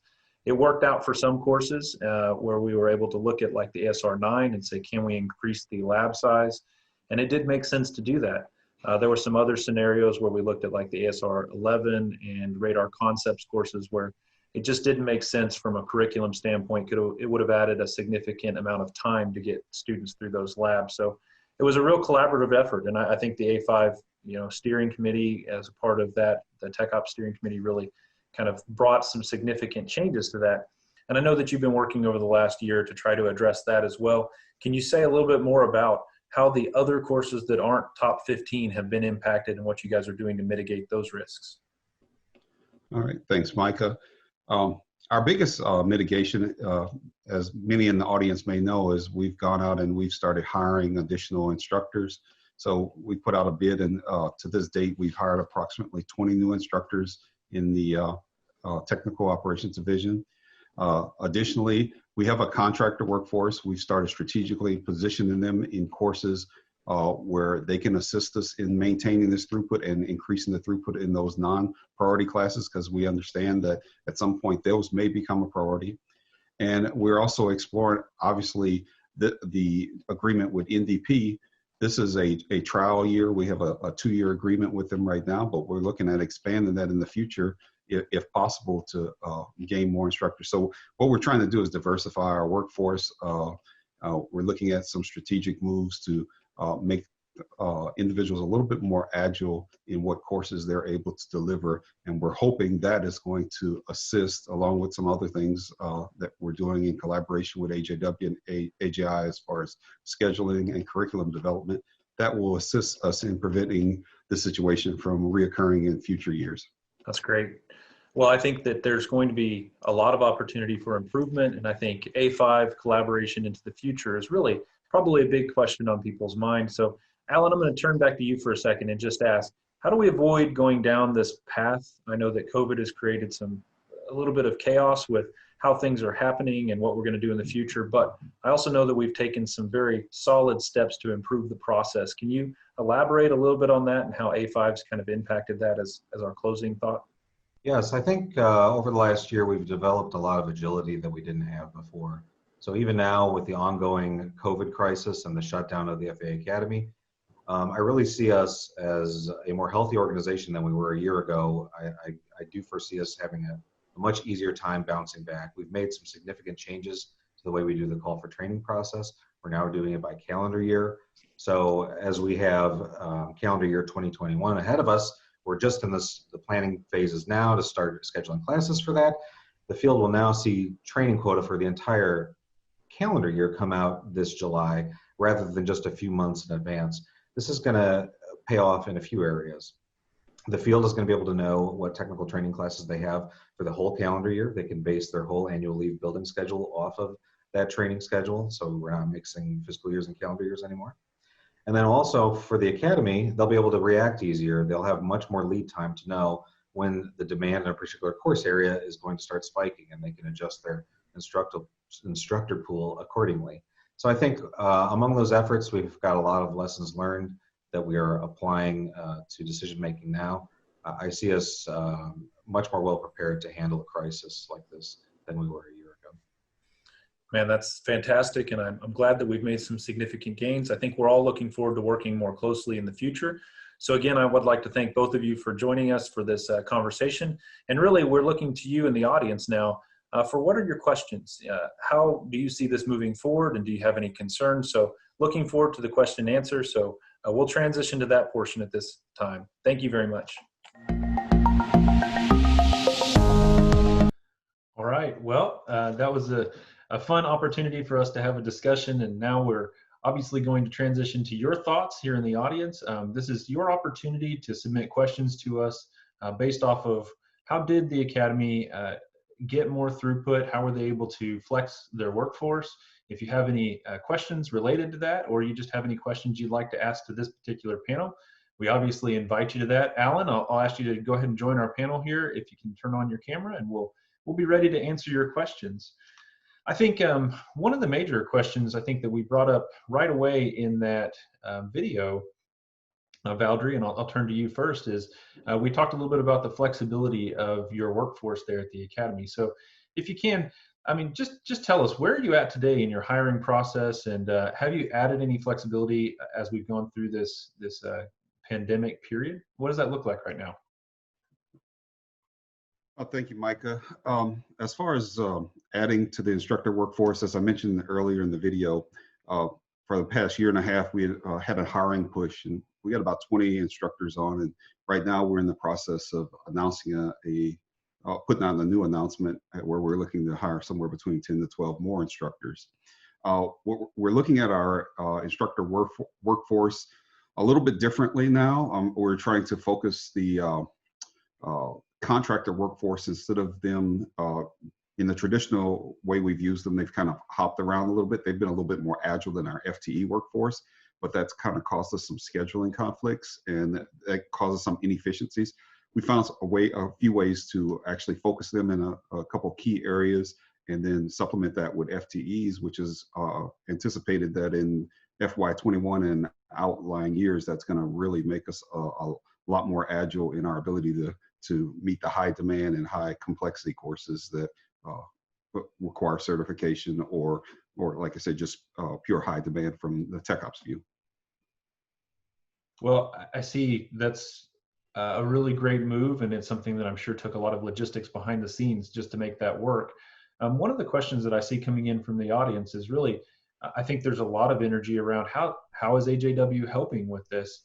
And I know that AJW is a very broad organization that also includes the NAS Defense Program, as well as some of the things that you're able to do in the field. So Alan, maybe let me transition to you and say, to answer that question from the anonymous person out in the field that decided to submit that, let us know kind of what does that look like for you as far as helping the instructor workforce? Thank you, Micah. So I think we're helping in a few different capacities. So as Valdry had mentioned in the video, we had put out a solicitation of interest a couple months ago to help provide some temporary instructors to the Academy, rather than having to rely solely on permanent bids and having someone have to move to Oklahoma City and go through that whole ramp-up process. There's a lot of people out in the field that are very experienced technicians, that they want to share their experience, and they're also willing to teach. So I think as we go on further, there's that sort of untapped talent pool out there, that when you look at augmenting classes taught in Oklahoma City or doing field conductor training, rather than have to constantly staff up a permanent workforce, TechOps has been able to sort of solicit out to the field. And you know, sometimes it's a, I don't want to say a burden on the home facility to release them, but it's been a big help to get some of the best talent released to come help teach a course like that. And then, as you mentioned, the NAS Defense Program, you know, with them being able, you know, it's a TechOps program out of AJWB, for them to be able to already assist with funding student travel, and now to assist with the actual personnel teaching the class and funding that, I think it's a huge win in terms of collaboration. That's a great point, Alan. And I see that there's some other questions coming in, you know, specific to how are we dealing with the pandemic. We have an entire workforce, Valdry, that you mentioned previously, where you said you have, you know, over 100 instructors. I don't recall the exact number that you said, but those instructors are obviously not teaching courses in resident right now. So I know we've been working collaboratively. Can you describe a little bit about the work that they're doing during this time frame? What does that look like? Yeah, as you mentioned, Micah, yes, we've been working collaboratively with AJI to identify opportunities where some of the what's considered general maintenance or minor course revision, things like slight changes in diagrams and or text because of new orders and TIs and things of that nature. We're working closely with AJI to get those changes approved, and the instructors are actually doing the work to get the changes into the course curriculum. Additionally, we've taken this time to look at or to continue some of the verification and validation efforts on some of the course developments that AJI is spearheading. So we're assisting with that, verifying labs. And we did have some projects that we typically pause until like moratorium areas, which is basically for us around the Christmas, New Year's timeframe, where we wanted to maybe make a classroom a little bit more efficient, add a technology enhancement, or get the lab repositioned or organized. We're taking the opportunity that we have here to get some of those projects accomplished as well.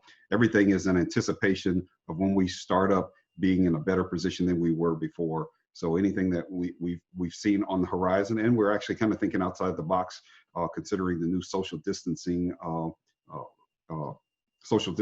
type behaviors we're going to have to exhibit and things of that nature. So we're trying to look at how we teach it right now and facilitate that. And just as a slight example that maybe nobody's ever mentioned, we just recently thought about maybe the idea of putting plexiglass in the classroom for the instructor podium. Just one more thing to try and protect the students and facilitate getting classes taught again, because we are in a new dynamic. Well, you know, keeping with that theme of the instructors, another questioner posed the idea or the thought, you know, we've used this term instructor optimization, which I know is kind of maybe a little bit nebulous term, but when we talk about instructor optimization, what exactly did that mean? I know that the way that I conceive it when I looked at that is, you know, optimizing means that they're doing something at an optimal level in order to facilitate the needs of maybe the A5, the priorities that were addressed. But what does that mean to you? What is optimization in terms of how you guys work with your workforce? Okay, so the term instructor optimization has come as a derivative of the A5 efforts. That's essentially what it is. So in the 12 courses that we identified that we were increasing the throughput, we actually optimize our workforce to support that throughput and make sure we can handle it. What we're looking at, that was our tactical response to the A5 effort. Now, reaching out our stretch goal, hitting our strategic view, we're basically looking at the instructor workforce, how we have our instructor workforce configured, what skills and things of that nature, and how we can position not only their transition into the academy, but their evolution through the academy to make those instructors more agile, so that when we have ebbs and flow in training demands and training requirements, we're able to meet those with little to no resistance or issues. Well, Alan, I know you also played a role in this, because we initially thought that we were going to have to potentially augment the instructor staff in certain areas. So I know AJW has taken a very active role in soliciting input, finding people that would be willing to do instructional duties potentially at the academy. I don't know that we've been able to implement any of that or that we've needed to at this point, but that may become an issue as we move forward, considering we will have a backlog coming out of this pandemic situation. So can you describe, what did that look like for you in terms of, you know, maybe initiating details or even checking into that? Yeah, so I think we're getting to a point where, you know, as we start up these recovery efforts, we're going to have to look at sort of a post-incident. What happened with the shutdown? How many classes have been scheduled? Canceled? How did that really impact the field looking forward? Because, you know, just because we had a 2 or 3 month cancellation and you would think, oh, well, that's just, you know, 12 to 20% of the year. Well, some of the courses, it was a huge percentage overall of those that were canceled. So I think going forward, there's no way that the academy is going to be able to hit 100% of what we've had canceled already. I mean, that's just common sense there. This is really an opportunity for us to dig deep into our bench, find people out in the field that are passionate about helping out, look for creative ways to get training done, doing it virtually, doing it remotely, field conductor training, sending people down to the academy to help out, having academy instructors go out. I think we really need to look at, you know, put every option on the table, because it really is, you know, all hands on deck with what has happened over the last few months. Well, one of the questions that came in as a follow-up to that is how many people are on detail to the Academy? I believe that there was a solicitation out to the field. Did that actually go through, or were there anybody selected to go augment the Academy in residence? Yeah, there were 3 people selected, but and they were scheduled to start, I think, in April or early May. So that's been put on hold. Right. Well, I think it's still a monumental effort just to show that there is a huge collaboration effort, especially with A5 Focus, on making sure that we're not just looking at things in the silos from an Academy instructional work staff, perspective of you have this many people and do as much as you can, and then that's all we can do. I think the idea of bringing in tech ops field personnel who are willing to do this on a temporary basis to get us through a backlog, that shows a big collaborative effort, and it also shows flexibility that I know that we're hearing from our leadership that they want us to have, that they need us to have, and frankly, that the person that's on the front line that's actually doing the work, they absolutely expect us to exhibit that sort of flexibility. So just as we wrap up here and we ask a couple questions, I see there's been a few more questions that have come in around, when we start optimizing the workforce, or we start moving them around, let's just use some more layman's terms there, we're moving instructors around. Does that have an impact on the other courses? Because if you're taking instructors from one area, I'm assuming there's a finite amount of instructors. So I guess Valdry, will kick that back to you. So how's that impacted your ability to deliver? I know we addressed a little bit in the video, but how's that impacted your ability to deliver some of the other courses? And what mitigation efforts are you guys implementing to try to help with that? Well, there's obviously going to be some give and take on all of it, but I think the difference that we're talking about right now in pre-A5 versus post-A5 is that we are working closer in conjunction with AJI and AJW to ensure that we have the priorities identified. So when there is a potential where we maybe they want a certain number of, let's say, dollar classes, which dollar is a heavily fielded facility. There's a lot of folks that want training. It doesn't lead to certification. So in concert with our partners, we're discussing the impacts of not delivering, maybe if they're requesting 100 slots, only delivering 50, what are the impacts versus, let's say, for example, getting our new hires through a concepts course, let's say radar concepts, so that they can be prepared to go on to a systems class.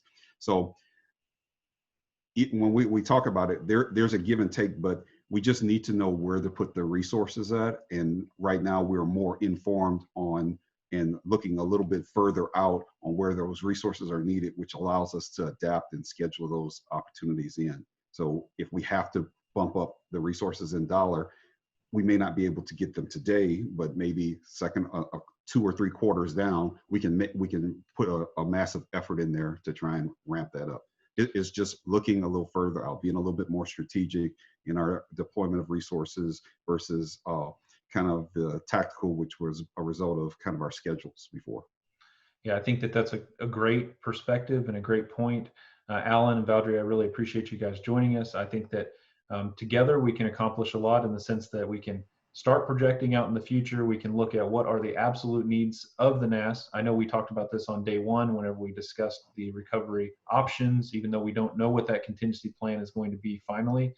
But we do know that we're going to have to reassess the priorities, to your point, Valdry, and understand what are the greatest needs in the NAS, and does it make sense to do what we planned or make sense to do something completely different based off of the resources that we have and also the restrictions coming out of this pandemic situation. So again, thank you so much for joining me. I really appreciated the conversation, and hopefully if you out in the audience have more questions, please feel free to submit those via our Q&A or also in the question answer section of Slido. We are capturing those. If we didn't get a chance to get to your question or you couldn't think of exactly how you wanted to word it during this particular portion, I would say just keep that in mind, put that out there for us. We are capturing those. We will be answering them as we can. And if we don't get to them during this next couple of days, we will be putting out publishing an after action type of report where we try to answer all the questions, maybe a fact type informational piece. And we'll make that available to everybody in the NAS. We'll let you know what we know when we know it, because that's what transparency looks like and good oversight. So thank you again. And so at this point, I'll invite Johnny to come back in here, and I'll transition back to you, sir. All right. Well, thank you so much, Micah, Valdry, and Alan for all that you've done. I know that we were starting together as a cohort to move along this as a pack, as Abby likes to say. And so I'm sure everyone's very excited as we move forward. So I think in an effort to get us up and moving, we want to transition. Hello, everybody, and welcome back from our break. So let's take a moment to look at our answers that we put in for Slido. So our question was, what's the current average time it takes to develop a 3-week instructor-led training course for TechOps? So it looks here that most of you think that it takes more than 18 months, which I can see that's a very long time. However, the correct answer is a year, the 12 to 18 months. So those of you that selected that, good job. However, that still is also a very long time if you think about it, because that would be a long time to get something out to the field. So currently, our next panel that we're going to be listening to is we're prototyping an accelerated development process. So we're trying to see how it works. We've got a great team on to speak to that. And while we are watching that video, if you have any questions, if you could please select the QA feature and please type your names in this time. We're getting a lot of anonymous, so it would help us if we knew who was asking the questions, because we'd like to bring you in. Maybe we'll have you ask the question personally, and we can share that with everybody. So thank you for that. And for our control room, if we could queue up the next presentation.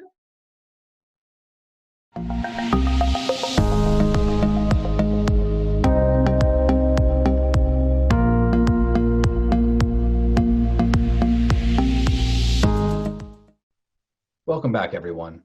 Our next panel is going to be focused on accelerated development and what that really means for AJI. We've spent a lot of time and energy working this year to look at our programs and how we do business. And we've got 2 folks with us who are outstanding leaders on revitalizing how we do business. First, we have Christine Curriger on our panel. She's an instructional system designer. And we also have Robert Collins, who's a requirement lead for AJI. But before we get into the meat of how we were able to accomplish accelerated development, let's take a moment to pause and reflect on last year and see what Glenn Martin, our Vice President, had to say about some of his expectations for us. We need up-to-date curriculum delivered to our workforce in real time when they need it. Anything that's taking us away from that, we need to challenge ourselves. Well, I would say that we've certainly challenged ourselves here in AJI over the last year. And I would love to hear from our requirements lead, Robert Collins, who focuses specifically on surveillance, talk to us a little bit about how we've innovated and how we've rethought our processes about course development as it pertains to the weather system processor, or the WSP. Robert, how have you experienced our change in process over the last year? So the change in process, how we looked at it, course development previously would take up to almost, on a revision, could take anywhere from 18 months to 2 years. So we looked at how do we just break the entire model, which we basically did with the WSP. In other words, rather than doing the course in segments, we put the team together. The team included representatives from PASS, Article 13, SME, second level engineering, AMA, my instructional lead, and we also had our vendor in there. And what we were able to do was we sat down in a room and we reviewed all the present course content. And so when we went through the content, we looked at to see what was still valid, and then also merged it with the new TIB, which was the training instructional book that had come out from second level engineering. At that point, we realized there is a way of doing things differently, in the sense of, okay, let's look at the labs. We looked at the existing labs, and due to the upgrades in technology, we said this lab is still valid, this lab is no longer valid. At the same point, we recognized the fact that due to the upgrades in technology, we would also have to develop some new labs. So that was one of the things that we focused on. And what the good thing about the whole process was we were together every day. Every day, the group met in a room, and we heard everybody put their egos aside and recognized the fact that every voice has value. That's fantastic, Robert. It sounds like a monumental task to keep track of all of those opinions and well thought out ideas. That my hat goes off to you. Christine, again, is an instructional systems designer, and she worked specifically this year on accelerated development as it pertains to the Enhanced Communication Gateway, or ECG. Christine, what was your experience this year as we kind of broke the mold and attacked that course? So we also started out similar to how Bob said he started out. We had a course content review. We had 2 field SMEs that were detailed to AJI to help us out. We had an Article 13 rep who's also a SME.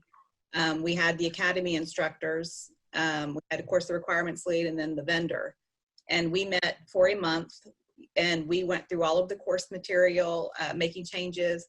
We weekly had phone calls with the tech center to talk to second level engineering to get our questions answered, because sometimes the TI didn't answer what we needed. We didn't have the answer and we needed more help to understand how to go forward.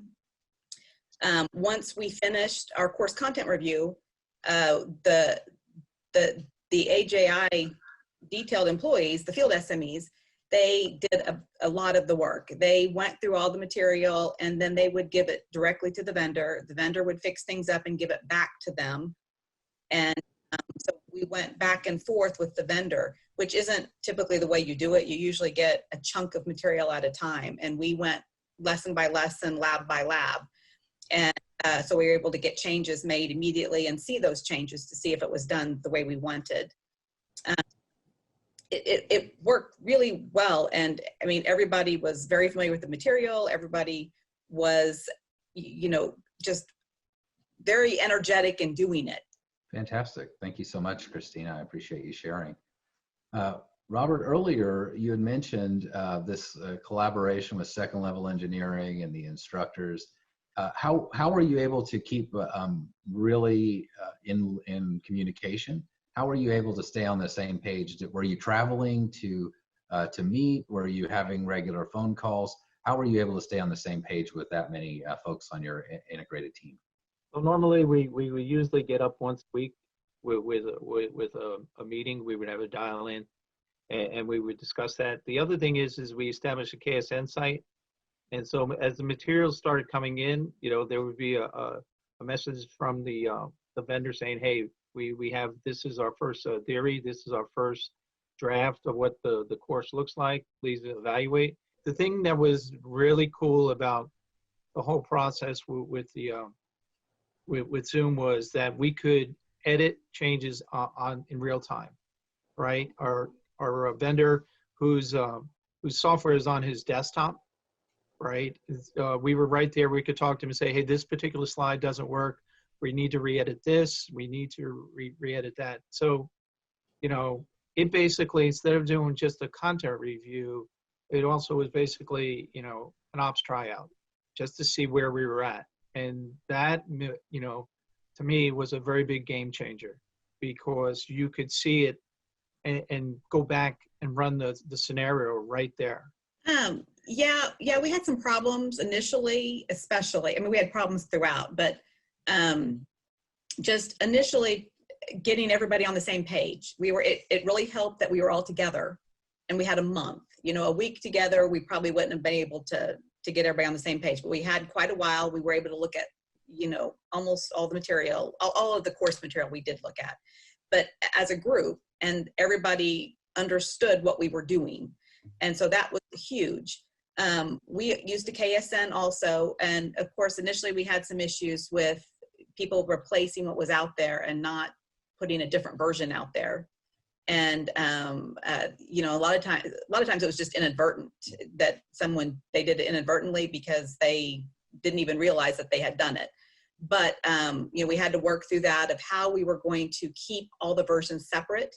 And, but we want to keep all of the versions so we can go back to anything, that no matter if, one of the SMEs did it, or if the vendor did it, or if I did it, or it didn't make a difference who did it, we could go back and look at that if we needed to.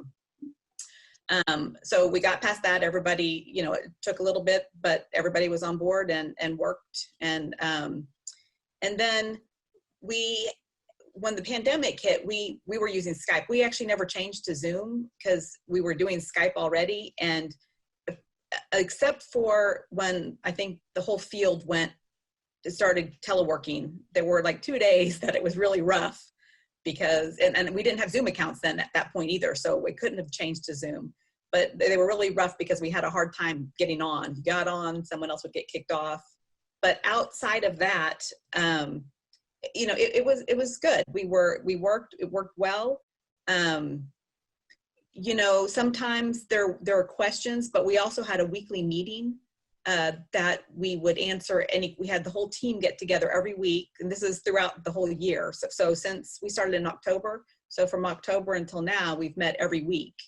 And so any questions that come up where you can easily address there, we can look at documents because it's, you know, we're doing the Skype where you can see the material and stuff.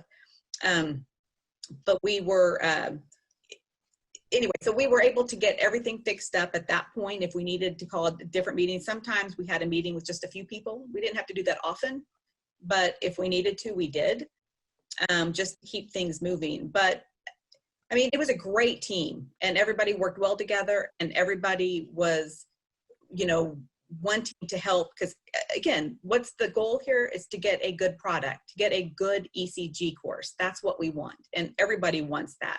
And they were all very willing to work and do whatever they could to get to that outcome. Robert, do you have, I believe earlier in the conversation, you mentioned that we develop in about 12 months and develop and then validate over the course of about 18 months.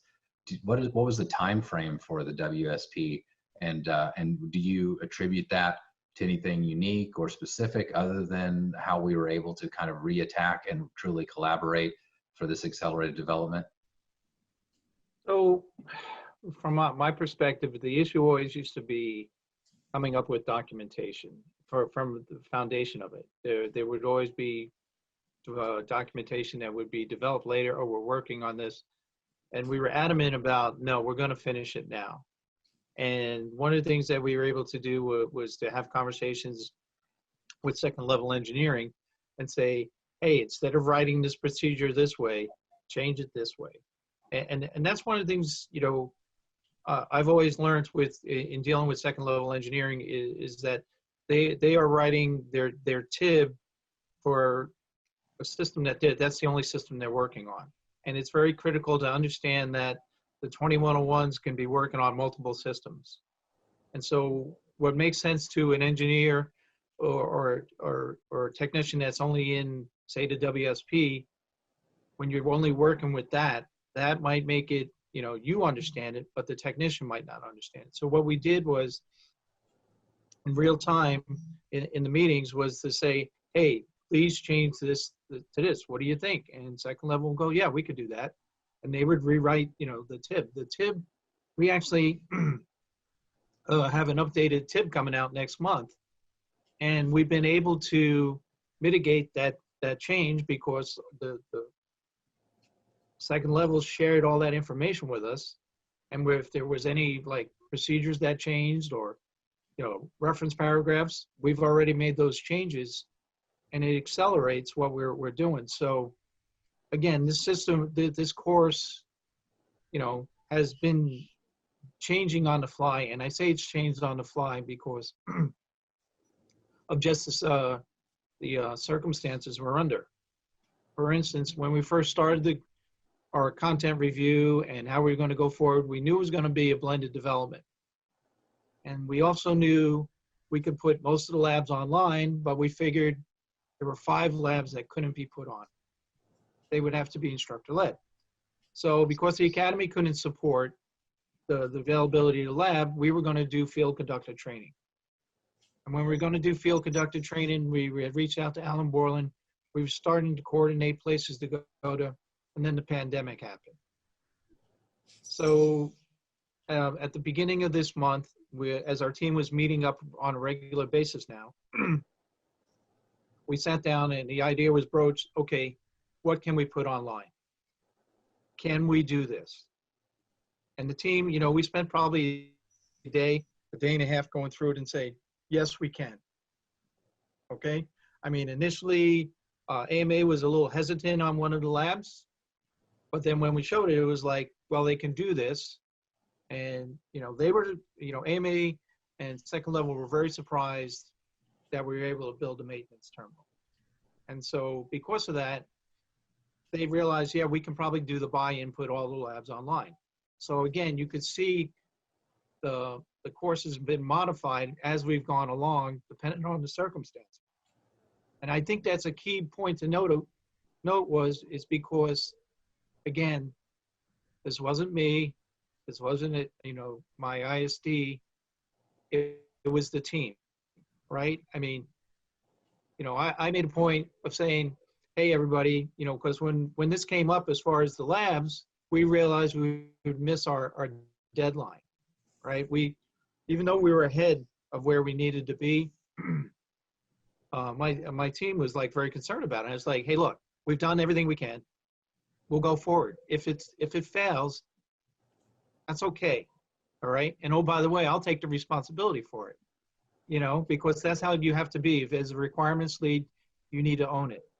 And so, you know, we haven't done our first course conduct, but, you know, everybody that has seen our product, including my past me, she was sharing the work with her coworkers up in Windsor Locks, Connecticut, and they liked it. So we were already getting feedback, you know, indirectly through the field.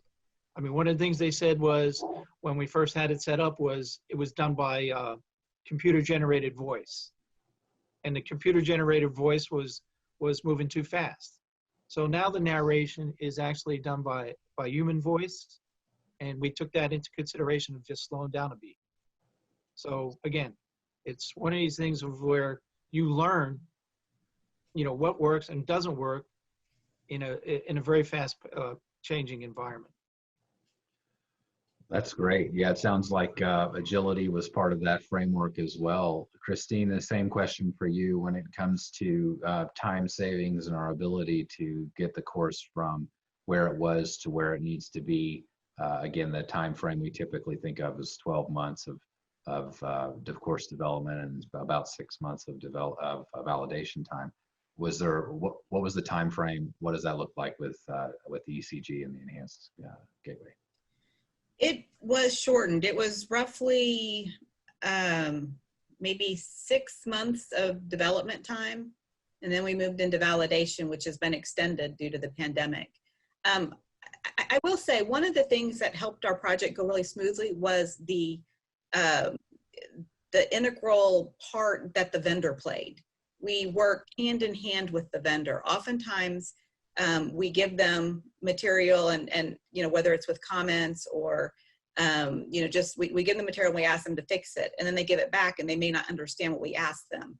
This time they were able to go directly to the SMEs if they didn't ask.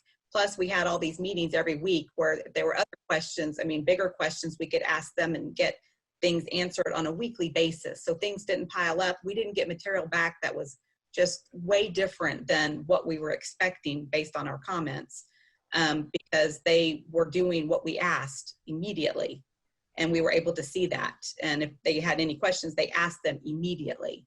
And so that was a huge difference in this project that helped. So, you know, the vendor being right there with us every step of the way, the AJI SMEs that were on detail, that, you know, they're with us every step of the way, that was huge, and it made a big difference in how fast we were able to develop this course.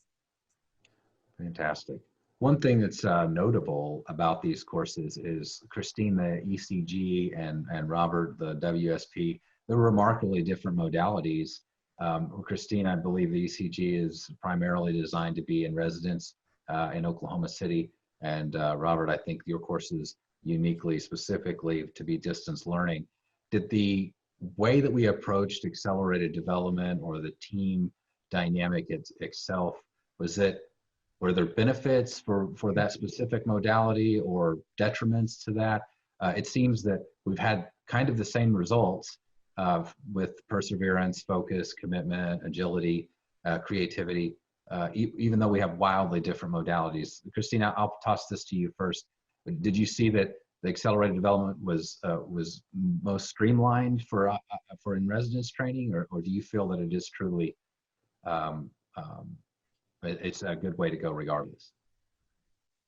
I think it worked just fine when the field SMEs were back at their sites. And again, they were 100% dedicated to AJI, but if they had issues, they could go look at the equipment at their facilities, you know, so that worked out okay. You know, the difference being is it wasn't the academy setup, but we also had the academy instructors that were helping us out, that they could go look if there was a question. And so they would just talk between each other. Again, communication, as we've discussed, was huge. So things could get fixed up right away and get put into the material correctly. But I think it worked just fine, even though it was resident. I don't think that was a benefit or a hindrance. I think it's really the process, and I don't know that the modality actually makes a difference for the process. At least it didn't for resident. All right, thanks, Christine. Same question to you, Robert. I would think it'd be probably universal in the sense of, and I say that because I have another project that's working as we speak right now, which is the CARSA project. And basically, as I explained to them when we first stood the meeting up, and it's good to have, I have the same instructional designer with me. We both sat down and said, hey, we want to tell you about the WSP. Okay. One of the things that we did was we actually showed them a snippet of the course of what we were doing, specifically the maintenance terminal, right? And we were able to show that to them and say, hey, this is what we were doing. We think we can also do this with your course. Now, does that mean that the CARSA is going to be an ELMS platform? No. There's hands-on material. There's going to have to be present.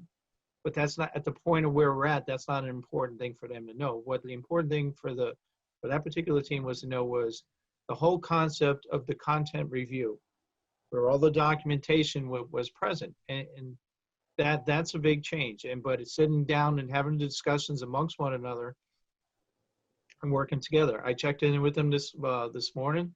They were right there as I came in. They were talking about the content, and I came in later when they were I wouldn't say they were expecting me. You come in, you come out, right?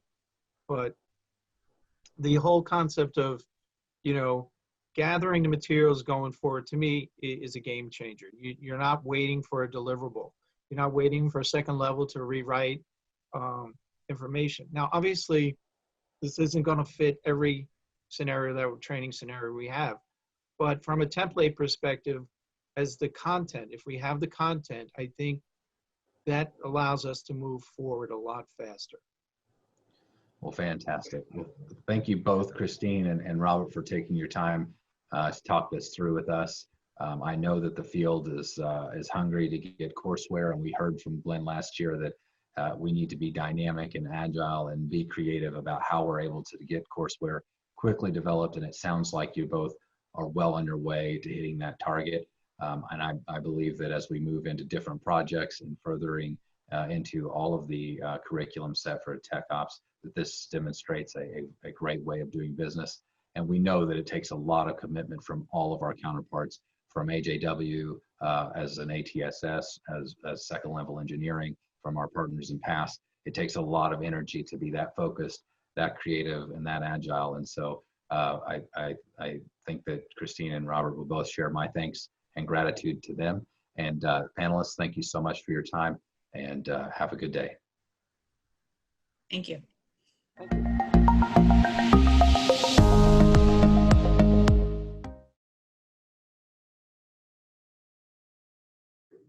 All right, if I could have the panelists join with me. Robert Collins, are you out there as well? Hi, Christine, how are you? I'm good. Thank you. All right, fantastic. Well, thank you. I saw, hey, Dave, how are you doing? We asked Dave Bowerman to join us as well. He's our training liaison for PASS, and I believe there you are, Robert. Hi, how are you, sir? Another mighty fine day to serve the FAA, Johnny. All right, fantastic. That's a great answer. Okay, so you saw the panel there. We talked a little bit about some of the details is what we mean by accelerated development and how that can look. And so I very much appreciate that conversation. And I brought Dave Bowerman on as well to talk to us a little bit because I think there's going to be some pertinent information he can provide. But I think one of the first questions I saw from our audience is that Robert Collins, I think I'm going to add this to your queue here. One of the questions was, how many courses have we done with accelerated development? We keep talking about it. We know that we just heard ECG and WSP. Are all the course developments in AJI now accelerated development, or how has that worked? Not yet. Not yet. It's a good question.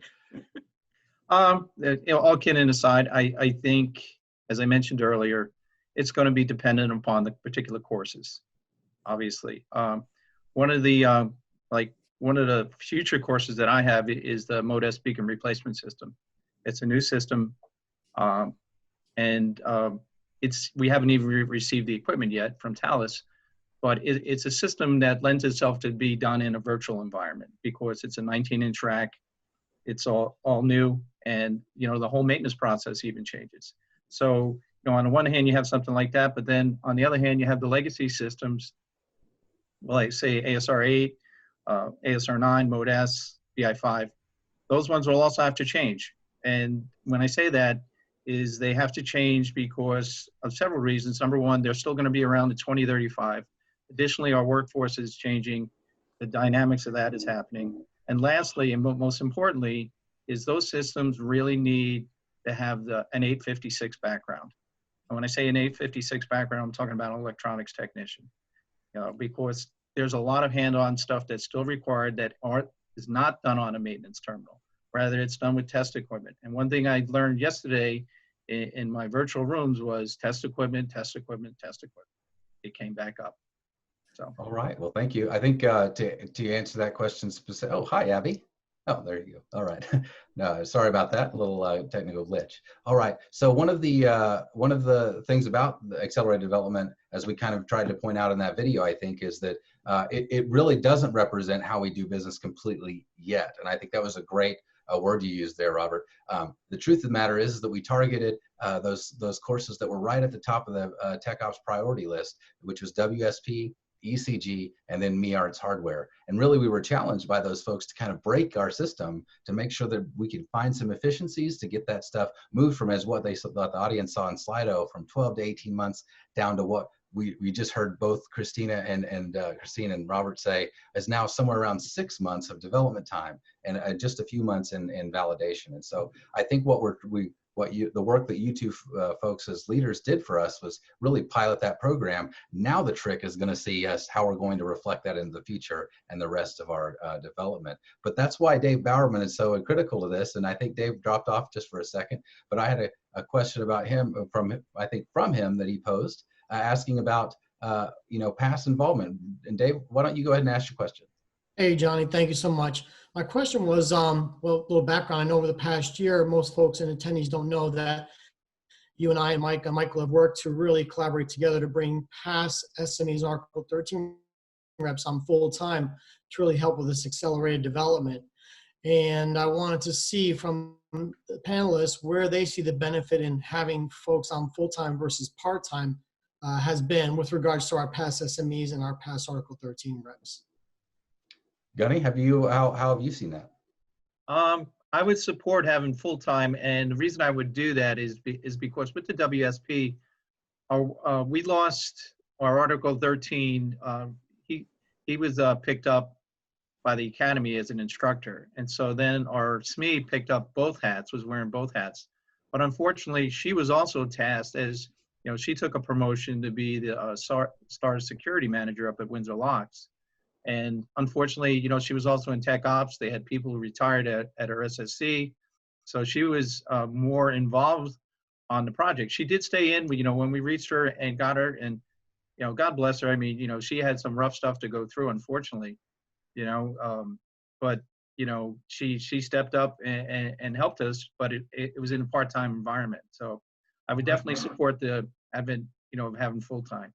And Christine, how have you experienced some of the support from PASS and the subject matter experts and Article 13 reps? How's that been? So both of our past SMEs were full-time. Our Article 13 rep wasn't full-time, but he was also a SME. So when he was able to help us, he was wonderful, you know, because he was there, he contributed as much as he could when he could. Having the full-time field SMEs was, I mean, they did the bulk of the work, not all of it, but they did a lot of it. And they were always saying, hey, I'm about out of work. What else can I do? So they were, you know, pushing us to get more stuff so they could keep busy.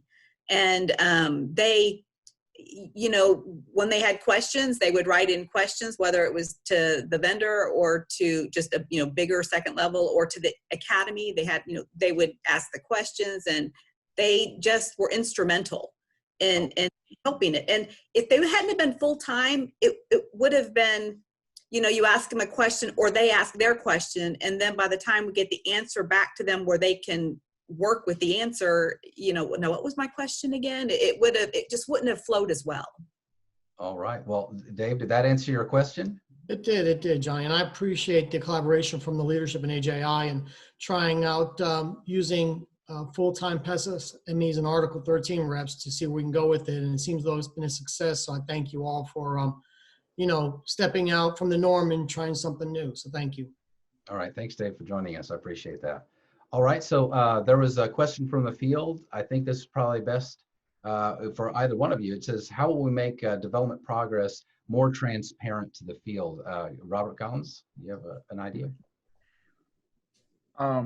I don't think that we can do any development unless we have full buy-in from the field.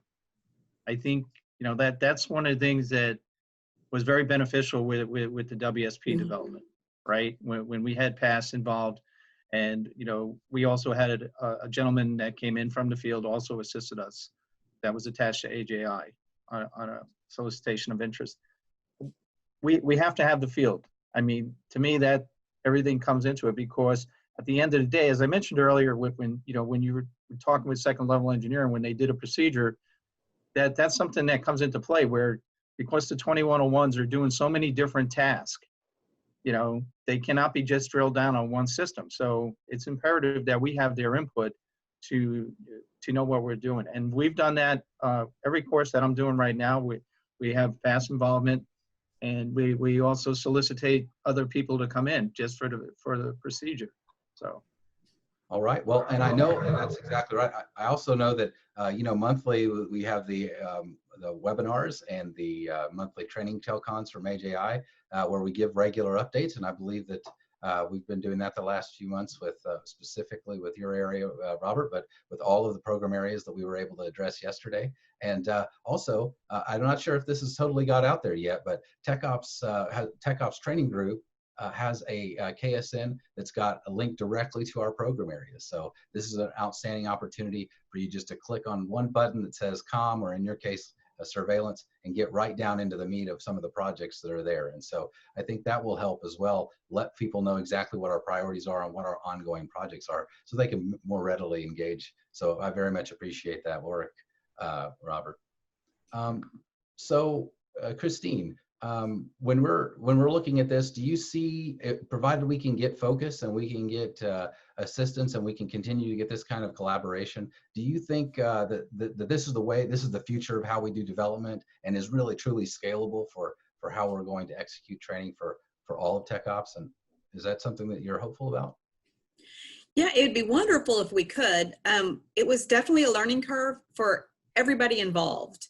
It wasn't the way the vendor used to, you know, was used to working with us. And so they had to understand the role that we wanted them to play. And then of course, we were kind of making it up as we went along. It worked well, you know, for our project. And it's going to, I don't think we can just say immediately every project is going to be accelerated, you know, development, because I don't think we're there. But I think it's definitely the way we need to be looking. It's very, it will definitely obviously speed up the process, and I think we have a really good product too.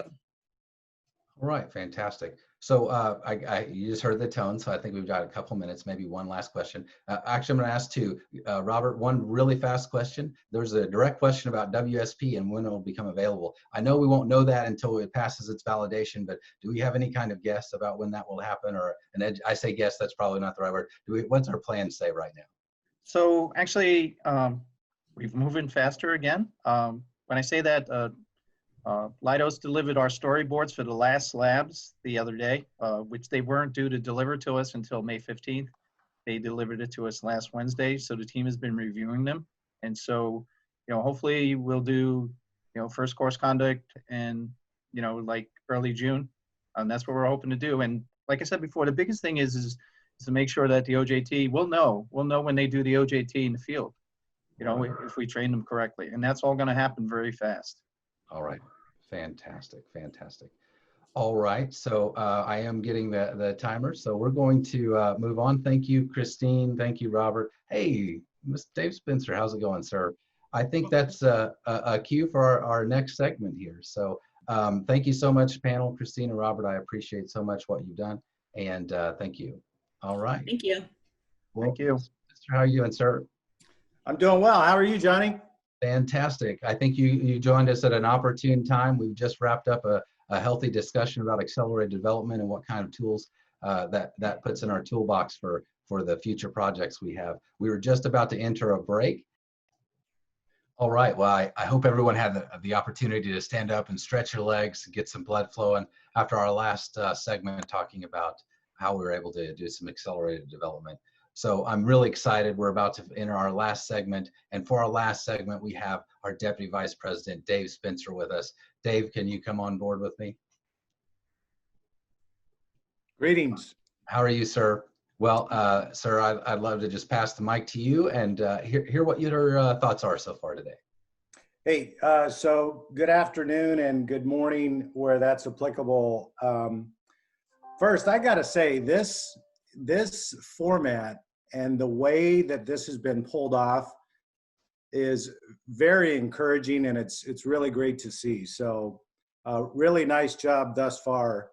I know you guys have heard from Jeff Planny, Glenn, Terry today, so my comments will be brief. What I wanted to do is maybe just reflect a minute. And so if you look at our posture where we were pre-COVID, we were making a lot of headway collectively among our two service units and with AMA by way of A5, throughput, what we're doing with contractor courses, instructor optimization, quota management. I mean, we really have done a fantastic job, again, collectively at moving that needle. COVID happens, and one of the things that Glenn and I have recognized with the rest of our team is really how nimbly and effectively we drew down courses in the interest of safety and social distancing. And now where we're at today, which is what does turning this back on look like? I think we've set ourselves on a trajectory that demonstrates that we can do training differently. We can be effective by different modes of training. So I'm just really encouraged. I'm encouraged by the field conducted training that we've got going on. So I just think a lot of good work thus far, and I'm happy to be here this afternoon for the closeout. Johnny, I appreciate the intro and the invite. And with that, I'm certainly around for any questions. Johnny, I'll pass it back over to you. All right, thank you so much for joining us. For the next few minutes, I think we're going to try to field some questions collectively. Dave, if you wouldn't mind sticking around with us. We're going to bring on Abby and Kathy and Micah, and see if we can't get a few questions from the audience and see where we go here. That's okay with you, sir? Sure. Hey, Johnny, while we're waiting for questions, one thing that I know I want to reinforce, because when we talked about A5 this morning, I mentioned it once in the panel discussion, and then we've been using that acronym. And so I'm just going to, while people are getting their courage to ask questions, just remind people what it stands for. It stands for 5 organizations that have collectively come together over the last 9 months, really very intentionally. And so the A's are the rooting symbols. So AMA, which is known as the Academy, you all are familiar with that. AMC, which is the Aeronautical Center. AJW, which, hello, it's the Tech Ops Training Summit. AJT, which we all know as Air Traffic Services, and then AJI, us, Safety and Technical Training. So again, A5 stands for the 5 organizations that have put really serious intentionality around working together to improve the way we train. All right, thanks, Johnny. So, Johnny, I have one starting out. One, it's really good to see everybody again, and this is, I think, gone very well today. I'm excited. I'm really excited to hear the feedback. I know that I've been typing a lot of the responses to questions that didn't get answered on specific panels. Again, we're capturing all those, so I'm very happy to see the engagement. Some of you have submitted several questions, and very, very thankful for that. One question that I saw just a few minutes ago from Mitch Mitchell, he says that he's a next-gen enterprise services. As next-gen enterprise services increase, how do we plan on handling training when NAS technology outpaces the ability to deliver training? So well, this is one thing that I think is a really critical element, is that we know technology is not slowing down. We know especially that many of our systems are increasingly software dependent, and they change on a more rapid pace than we've ever seen in the past. So first, I'd like to kick this over to you, Abby or Dave, to talk about kind of your relationship and the building that you guys have been doing with our program management partners. I know that you guys have regular meetings. Can you talk a little bit about that and how those relationships are growing? Abby, you want to go first, or? Go ahead. Okay. Go for it. Well, I would say, great question, and appreciate you teeing that up like that, Micah. One of the things that AJI has done, I would say very intentionally over the last 1.5 years, is work very hard to make a connection with our stakeholders. So whether it's Glenn and I's level, Abby's level, or across the organization, what we're trying to do is connect our similar interests and what we are moving out to achieve together. So I would say very deliberately across AJI 1, 2, and 3, we have worked hard to make those connections in any number of different forums. And that also goes for, of course, our Next Gen office as well. And I think it's proven to be very effective. I think the level of engagement that we have across our organizations is very apparent, that we have, in fact, pulled ourselves together, and whether it's Next Gen or some other program area, I think we're in a very good spot, and we've got the right momentum going forward. So I would also ask Abby, I know that you're having some of these conversations from a director to director level. Has that increased in frequency, or does that change the way that we deal with them? Yeah, so the original question that Mitchell asked was around the speed of training, right? And so kind of to Dave's point, yeah, I mean, like I talked about a little bit earlier today, I was actually on with Kathy and Dave, and we were having a pretty engaging conversation with Air Traffic Services and with the program management organization about kind of the speed of change and what can we do to be a lot more nimble in delivering those occupational training needs just in time for the delivery of those technologies. I think that's always been a challenge. And I think that as we've demonstrated by some of the Tiger Team activities with accelerated development, and by thinking differently about and getting outside of what we consider a traditional classroom and a traditional laboratory to figure out what is the right level of knowledge transfer that a person really needs, because sometimes it might be just be a job aid. We don't need to make everything into a formalized training course unless it needs that. And so I think as knowledge managers, our job is really to think about what we do just in time. Kathy, you have any thoughts you want to add? was kind of pulling those together. I think some of the other thoughts that I had around this are some of the things around, you know, we've got a lot of NAS technology coming that, I don't even know how to put it. It's really hard to keep up with all of it. And so having those relationships with the PMO, with air traffic services, with technical operations, and figuring out all those different technologies and what's coming and what that might mean. You know, right now we'll talk about UASs, we'll talk about, you know, just all kinds of things with some of the space efforts that are going on and things like that too, and just how they're going to integrate into the NAS and trying to figure out the best way to integrate all of that. So staying on tap with all of that is a challenge, but I think the relationships that we have are really making that possible. I've talked with the PMO a ton since coming on board, and it's a really great relationship that we've got, you know, learning what's coming down the pike and how we can do that. You know, I just want to add, this is maybe a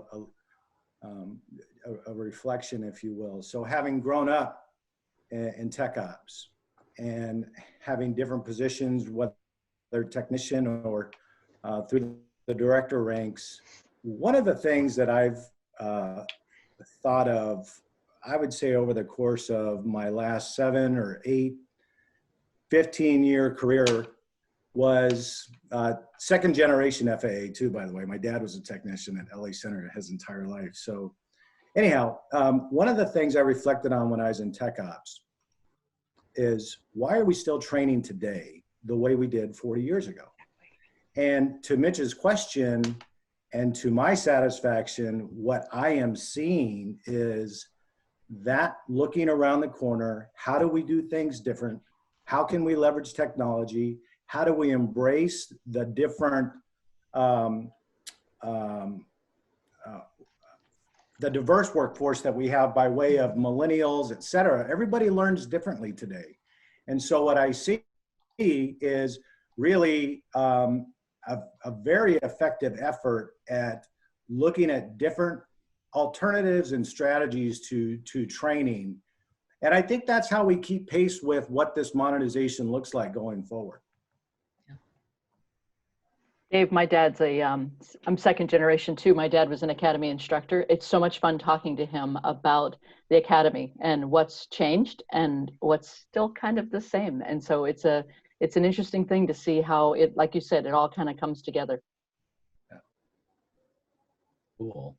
I have a question that's come from the audience here. It says that when we're talking about accelerated development and instructor optimization, as we did this morning, it says, it looks like this is a focus on short-term solutions to increase throughput. Does that translate directly into long-term? How does that play? This isn't about short-term solutions. I mean, absolutely. Last summer, tech ops felt desperate. I mean, right? We had come up with a way that we were looking at closing the gap in the backlog. And I remember every week when John Gray and I were in during the shutdown, and we would have to send out another week's worth of cancellations. It was just like this horrible pit in your stomach. It was like, oh my gosh, we just lost all that ground.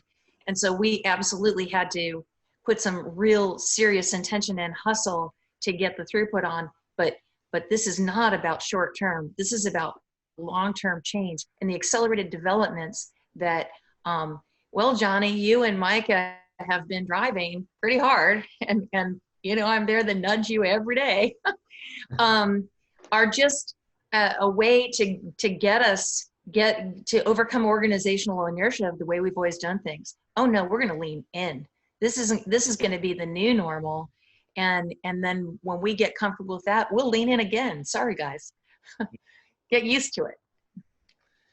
You know, there's another question that came in about, you know, we clearly were able to pull this together in a pretty short time frame. We're using Zoom to have this meeting that would normally be done in person. And the question, apparently, it looks like it's really centered around how are we leveraging these tools for other purposes? And, you know, this is a challenge for us. We talked a little bit about it on day one. Just simply the way that curriculum has been built in tech ops, even Dave mentioned it, for 40 years, it's very hands-on centric. And so there's a huge opportunity for us to transition to virtual training, but it's going to take some intentionality and some real work to make sure that the curriculum, it works for digital space. What I can tell the audience member that asked that is that, we're trying to get virtual delivery of the remainder of the ILS and NAV courses, the concepts courses that were canceled midstream, and we actually put those on pause. We did not cancel them. Right now, we are working through final details with our bargaining unit partners in PASS. Thank you so much for Dave Bowerman joining us earlier. And we're working through that to make sure that the implementation of that doesn't put a burden on the employees out in the field that's unbearable or that sets them up for failure. Because ultimately what we want to do is get that knowledge and skill to the right person in the right way, in a way that also makes sure that they can be successful. So those are things we're working on. We really do expect in the next few days that we'll be able to announce that we're restarting those classes virtually, and we will be using tools like Zoom. So I think we're going to start seeing that kind of become an avalanche of progress. Right now, we're just kind of pushing that uphill, and we think that we're near the top. So I think that you're going to see some major changes. And I know, as Abby mentioned, she's poking me in the ribs on a daily basis, asking me when that's going to happen. So it's something we're very concerned about. And again, opportunity for you guys as leaders, if you want to, chime in on that. Where do you see us going? I was going to add, Mike, a couple things. So through my lens, what I see is a solid transformation, or the beginning of a transformation of training. And so to the point made about short-term fixes, going back to what I opened with, the collaboration that we have going on right now with AJW is here to stay. Sheila is the executive lead for where we're moving with Tech Ops training, Sheila Griffith. Alan has been fantastic at being an advocate for technical operations. And what's clear to me, and I think the rest of the team, is that we are looking at this from two perspectives. One, from an operational perspective, where's our vulnerability and what do we need to train right now? And that's the throughput that we're talking about. But collectively, we are also synthesizing where we see training going differently. Where do we utilize, how can we utilize different technologies? This is just one example. On the air traffic side, we're leveraging technologies also to train our controllers. And so I very much see, one, this is what we have to get done right now, and that represents the A5 that we talked about, and any number of things we've got going on now. But I also, again, see a very collective interest in where do we want to see training go in the future, which to me represents the beginning of that transformation. I think that's a great point, Dave. We have an opportunity to see progress being made and really to make some deliberate choices about how we're going to move forward. And I think that's the key.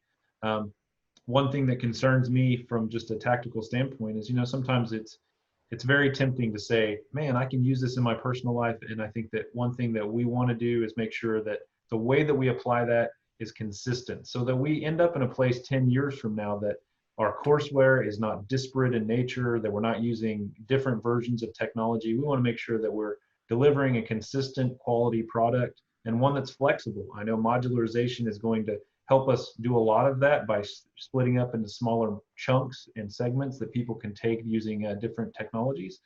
But we're thinking a lot about that, and we really are concerned about that. Johnny, I didn't know if you had any more questions for us. Oh, I have one more that was that just popped up a few minutes ago. It asked the question about virtualization. We're talking a lot about this modality change of trying to get out using Zoom and all these different things that we're playing with now. And the question seems to keep coming up throughout the day. Who does that? What group of folks are behind the scenes working to do that analysis, to do that well? And so I think that could be posed by anyone, but would anybody like to take a stab at that question? Well, so sure. I will.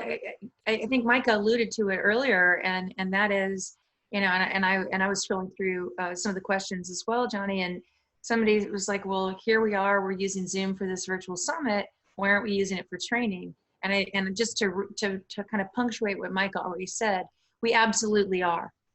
And one of the things that we honor very much is our labor agreements. And so we're doing the appropriate due diligence that we need to with PASS in this case to make sure that everybody's comfortable and that the appropriate collective bargaining has been done in order to implement it. But I see this as a really wonderful way, not just, if you'll remember what Terry said earlier, not just for the pandemic, but there's things like this that are tools that are going to help us in the future to increase throughput, to reduce the burden on employees and their families for having them displaced for long periods of time, so that if we really do have to have core experiences or really do have to be in one place, we're really only there for that amount of time, not for an entire increment when things could have been done in a virtual environment. And Johnny, can I add one thing? Of course. Thank you. I noticed that somebody had a question about the CBI lab, and I know as I've traveled around to facilities in the field, one of the things that I've heard complaints about is whether it's tech ops or air traffic is the CBI lab. And the particular question had to do with, can we move it to Elms? And I would say, yeah, and I hope, I don't know, am I going to give a spoiler alert if we talk about what we're doing to virtualize correspondence and move things into better platforms? So I'll be quiet if I'm spoiling.